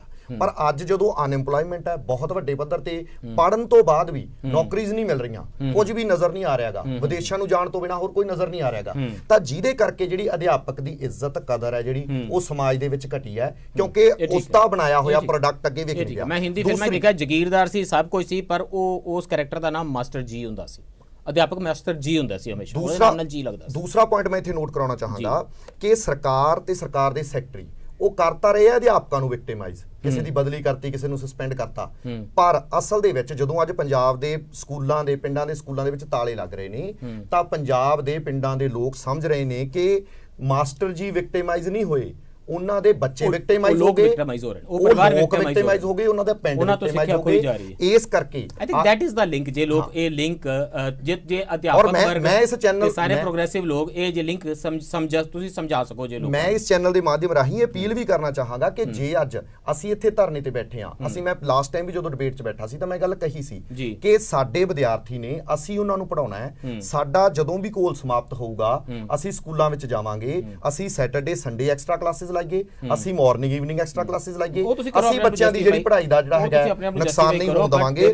ਪਰ ਇੱਥੇ ਲੋਕ ਜਿਹੜੇ ਵਿਕਟਿਮਾਈਜ਼ ਹੋ ਰਹੇ ਨੇ, ਪਿੰਡ ਵਿਕਟਿਮਾਈਜ਼ ਹੋ ਰਹੇ ਨੇ, ਤੇ ਇਸੇ ਕਰਕੇ ਹੀ ਸਕੂਲਾਂ ਨੂੰ ਉਹ ਤਾਲੇ ਲਾ ਰਹੇ ਨੇ ਤੇ ਅਧਿਆਪਕਾਂ ਦੀ ਮਦਦ ਤੇ ਆ ਰਹੇ ਨੇ। ਸਵਾਲ ਨਾਲ ਗੱਲ winding up words from you Arvind ji. Winding up word ਹੈ ਕਿ ਤੁਸੀਂ ਜਿਹੜੀ ਐਜੂਕੇਸ਼ਨ ਆ ਇਹਨੂੰ ਠੇਕੇਦਾਰੀ ਨਾਲ ਚਲਾ ਸਕਦੇ ਹੋ। ਇਹ ਠੇਕੇਦਾਰੀ ਹੈ, ਜਿਹੜੇ ਫਲਾਣਾ ਅਭਿਆਨ ਇਹ ਕੁਝ ਚਿਰ ਲਈ ਚਲਾਏ ਜਾ ਸਕਦੇ ਐਕਸਪੈਂਸ਼ਨ ਮੋਡ 'ਚ, ਪਰ ਐਜੂਕੇਸ਼ਨ ਤੇ ਇੱਕ ਪ੍ਰਾਇਮਰੀ ਮੁੱਦਾ ਹੈ। ਅਸੀਂ ਐਜੂਕੇਸ਼ਨ ਦੇਣੀ ਸਕੂਲ ਖੋਲ ਕੇ, ਟੀਚਰ ਪੱਕੇ ਭਰਤੀ ਕਰਕੇ, ਨਾ ਕਿ ਇਹਨਾਂ ਪ੍ਰੋਜੈਕਟਾਂ ਦੇ ਜ਼ਰੀਏ। ਇਹ ਆਪਣੇ ਆਪ 'ਚ ਗੱਲ ਸਾਰੀ ਕਮਿਸ਼ਨ ਤੋਂ ਲੈ ਕੇ ਲਗਾਤਾਰ ਇਹ ਗੱਲਾਂ ਹੁੰਦੀਆਂ ਰਹੀਆਂ ਹਰ ਐਜੂਕੇਸ਼ਨ ਕਮਿਸ਼ਨ 'ਚ। ਪ੍ਰੋਜੈਕਟ ਤੁਹਾਡੀ ਜਿੱਥੇ ਤੁਸੀਂ ਉਹ ਆਈਸਰ ਦੇ ਵਿੱਚ ਤੁਸੀਂ ਉਹ ਕਹਿ ਰਹੇ ਹੋ, ਉਹ ਕਹਿੰਦੇ ਨੇ ਜੇ ਯੂਨੀਵਰਸਿਟੀਆਂ ਕਾਲਜ ਚੱਜ ਨਾਲ ਚਲਾਣੇ ਨੇ ਤਾਂ ਥੱਲੇ ਸਕੂਲ ਸਿਸਟਮ ਨੂੰ ਠੀਕ ਕਰੋ। ਸੋ ਗੱਲ ਇਹ ਆ ਵੀ ਜੇ ਅਸੀਂ ਪ੍ਰੋਜੈਕਟ ਚਲਾ ਵੀ ਲਏ ਆ ਤੇ ਉਹਨਾਂ ਨੂੰ ਰੈਗੂਲਰਾਈਜ਼ ਕਰੀਏ, ਉਹਨਾਂ ਨੂੰ ਸਿਸਟਮ ਦਾ ਹਿੱਸਾ ਬਣਾਈਏ। ਇਹੋ ਇਹਦਾ ਹੱਲ ਹੈ ਪਹਿਲੀ ਗੱਲ। ਦੂਜੀ ਗੱਲ, ਇਹ ਦੋ ਕਿਸਮ ਦੀ ਐਜੂਕੇਸ਼ਨ ਨਹੀਂ ਹੋਣੀ ਚਾਹੀਦੀ, ਮੈਂ ਪਹਿਲੇ ਵੀ ਕਿਹਾ ਹੈ, ਔਰ ਦੋ ਕਿਸਮ ਦੇ ਬੋਰਡ ਵੀ ਨਹੀਂ ਹੋਣੇ ਚਾਹੀਦੇ। ਪੰਜਾਬ ਦੀ ਧਰਤੀ ਤੇ ਸਾਰੇ ਬੱਚੇ ਪੰਜਾਬ ਸਕੂਲ ਐਜੂਕੇਸ਼ਨ ਬੋਰਡ 'ਚ ਇਮਤਿਹਾਨ ਦੇਣ, CBSE ਦਾ ਕੋਈ ਕੰਮ ਨਹੀਂ ਵੀ ਹਜ਼ਾਰਾਂ ਸਕੂਲ ਇੱਥੇ ਇਹ ਸੁਪਨਾ ਅਧਿਆਪਕ ਲੈ ਲੈਣ ਵੀ ਇਹਨੂੰ ਸਾਕਾਰ ਕਰਨਾ, ਇੱਕੋ ਜਿਹੇ ਸਕੂਲ ਬਣਾਣੇ ਨੇ। ਇਲਾਹਾਬਾਦ ਹਾਈ ਕੋਰਟ ਦੀ ਜਿਹੜੀ ਜਜਮੈਂਟ ਆ ਉਹਦੇ ਬਾਰੇ ਗੱਲ ਕਰਨੀ ਹੈ। ਫਿਰ I give you the last word quickly, ਤੁਸੀਂ ਕੁਝ ਕਹਿਣਾ ਚਾਹ ਰਹੇ ਹੋ ਸਰ? ਇਹਦੇ ਵਿੱਚ ਇਸ ਤਰ੍ਹਾਂ ਹੈ ਕਿ ਤੁਸੀਂ ਕੋਠਾਰੀ ਕਮਿਸ਼ਨ ਦੀ ਗੱਲ ਕੀਤੀ, ਲੇਟੈਸਟ ਸਿੱਖਿਆ ਅਧਿਕਾਰ ਕਾਨੂੰਨ ਆਇਆ। ਸਿੱਖਿਆ ਅਧਿਕਾਰ ਕਾਨੂੰਨ ਦੇ ਸੈਕਸ਼ਨ 23 ਦੇ ਮਾਡਲ ਰੂਲ 18(1) ਤੇ 3 ਦੇ ਵਿੱਚ ਕਲੀਅਰ ਕੱਟ ਜਿਹੜਾ ਹੈਗਾ ਫੰਡਾਮੈਂਟਲ ਰਾਈਟ ਹੈ, ਇਹਦੀ ਵਾਇਓਲੇਸ਼ਨ ਨਹੀਂ ਹੋ ਸਕਦੀ, ਪ੍ਰੈਜ਼ੀਡੈਂਟ ਆਫ ਇੰਡੀਆ ਵੀ ਨਹੀਂ ਕਰ ਸਕਦੇ। ਤਾਂ ਉਹਦੇ ਵਿੱਚ ਉਹਨਾਂ ਨੇ ਲਿਖਿਆ ਕਿ ਜਿਹੜੇ ਟੀਚਰ ਹੈ ਉਹ ਕੰਟਰੈਕਟ ਤੇ ਭਰਤੀ ਹੀ ਨਹੀਂ ਕਰਨੀ। ਅਗਲੀ ਗੱਲ, ਟੀਚਰਸ ਦੇ pay scale, allowances, medical facility, pension, gratuity, ਸਾਰੀਆਂ ਫੈਸਿਲਿਟੀਆਂ ਜਿਹੜੀਆਂ ਉਹ ਸਾਰੇ ਅਧਿਆਪਕਾਂ ਨੂੰ ਇੱਕੋ ਜਿਹੀਆਂ ਦੇਣੀਆਂ, ਜੋ ਸਰਕਾਰ ਦੇ ਨਹੀਂ ਰਹੀ। ਸਾਨੂੰ ਤਾਂ ਸਮਝ ਨਹੀਂ ਆ ਰਹੀ ਕਿ ਜਿਹੜੀ ਪੰਜਾਬ ਸਰਕਾਰ ਹੈ ਉਹ ਕਿਵੇਂ ਇੱਕ ਫੰਡਾਮੈਂਟਲ ਰਾਈਟ ਦੀ ਜਿਹੜੀ ਵਾਇਓਲੇਸ਼ਨ ਕਰ। ਕ੍ਰਿਸ਼ਨ ਕੁਮਾਰ ਜੀ ਜਾਂ ਹੋਰਨਾਂ ਸੱਜਣਾ ਕੋਲ ਜਿਹੜੇ ਫੈਸਲੇ ਲੈ ਰਹੇ ਨੇ, ਕਿਧਰੇ ਨਾ ਕਿਧਰੇ ਪੁਰੀ ਸਾਹਿਬ ਆਪਾਂ ਨੂੰ ਹੋ ਸਕਦਾ ਨਾ ਜਾਣਕਾਰੀ ਹੋਵੇ, ਉਹਨਾਂ ਕੋਲ ਕਿਧਰੇ ਨਾ ਕਿਧਰੇ ਕੋਈ ਵੱਡੀ ਰਿਸਰਚ ਰਿਪੋਰਟ ਹੋਵੇਗੀ ਕਿ ਜੇ ਇਹਨਾਂ ਦੀਆਂ ਤਨਖਾਹਾਂ ਘਟਾ ਦਿੱਤੀਆਂ ਜਾਣ ਤੇ ਇਹਨਾਂ ਦੀ ਪਰਫਾਰਮੈਂਸ ਇੰਪਰੂਵ ਕਰ ਜਾਵੇਗੀ। ਆਫਟਰ ਆਲ ਸੁਹਿਰਦ ਤੇ ਹੈ ਹੀ ਨੇ, ਮੈਂ ਕਿਉਂ ਵਿਸ਼ਵਾਸ ਕਰਾਂ ਕਿ ਸੁਹਿਰਦ ਨਹੀਂ ਹੈਗੇ।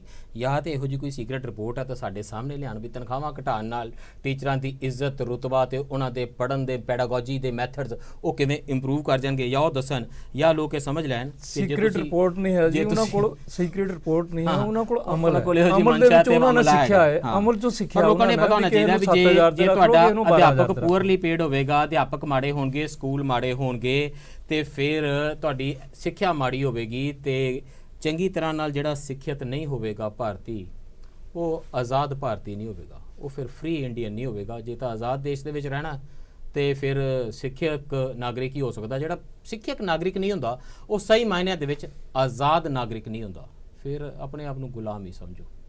ਅੱਜ ਲਈ ਇੰਨਾ ਹੀ, ਧੰਨਵਾਦ। ਤੇਰਾ ਬਰਕ।